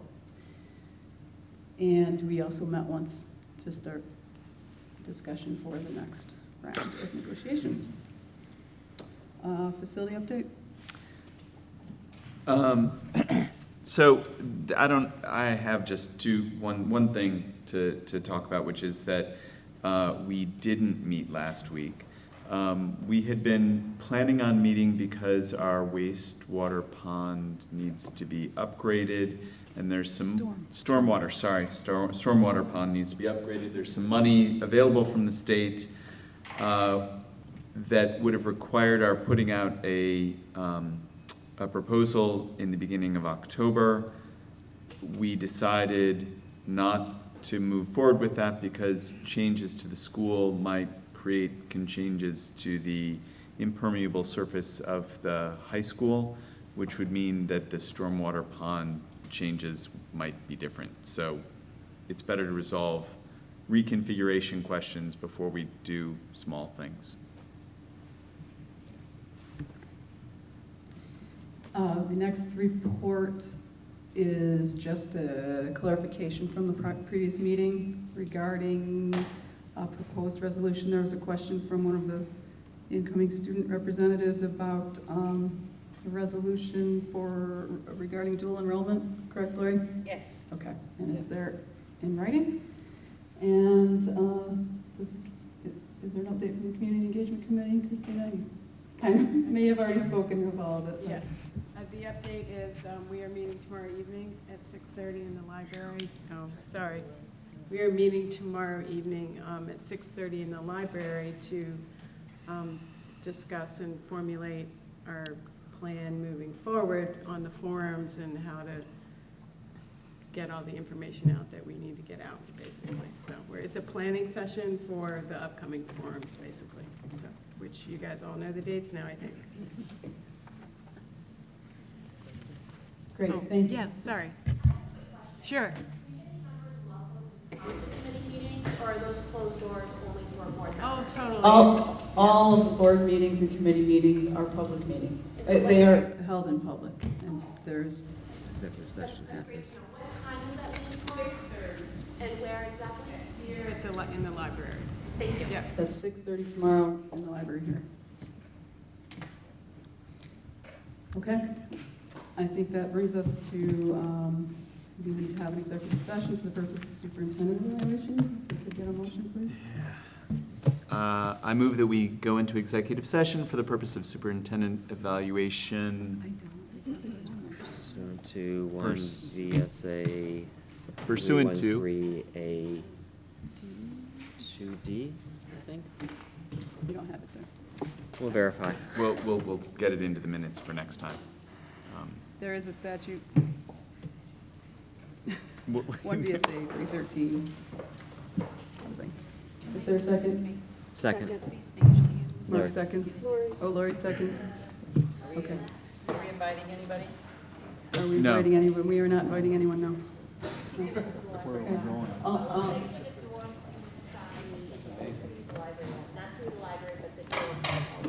We can go into the library. Lab. The lab. old Yeah, computer yeah, lab. yeah, right, Okay. right. All right, all in favor of entering into executive session, please say aye. Aye. Any opposed or abstaining? Okay, the motion passes. Thank you very much, everyone, for coming.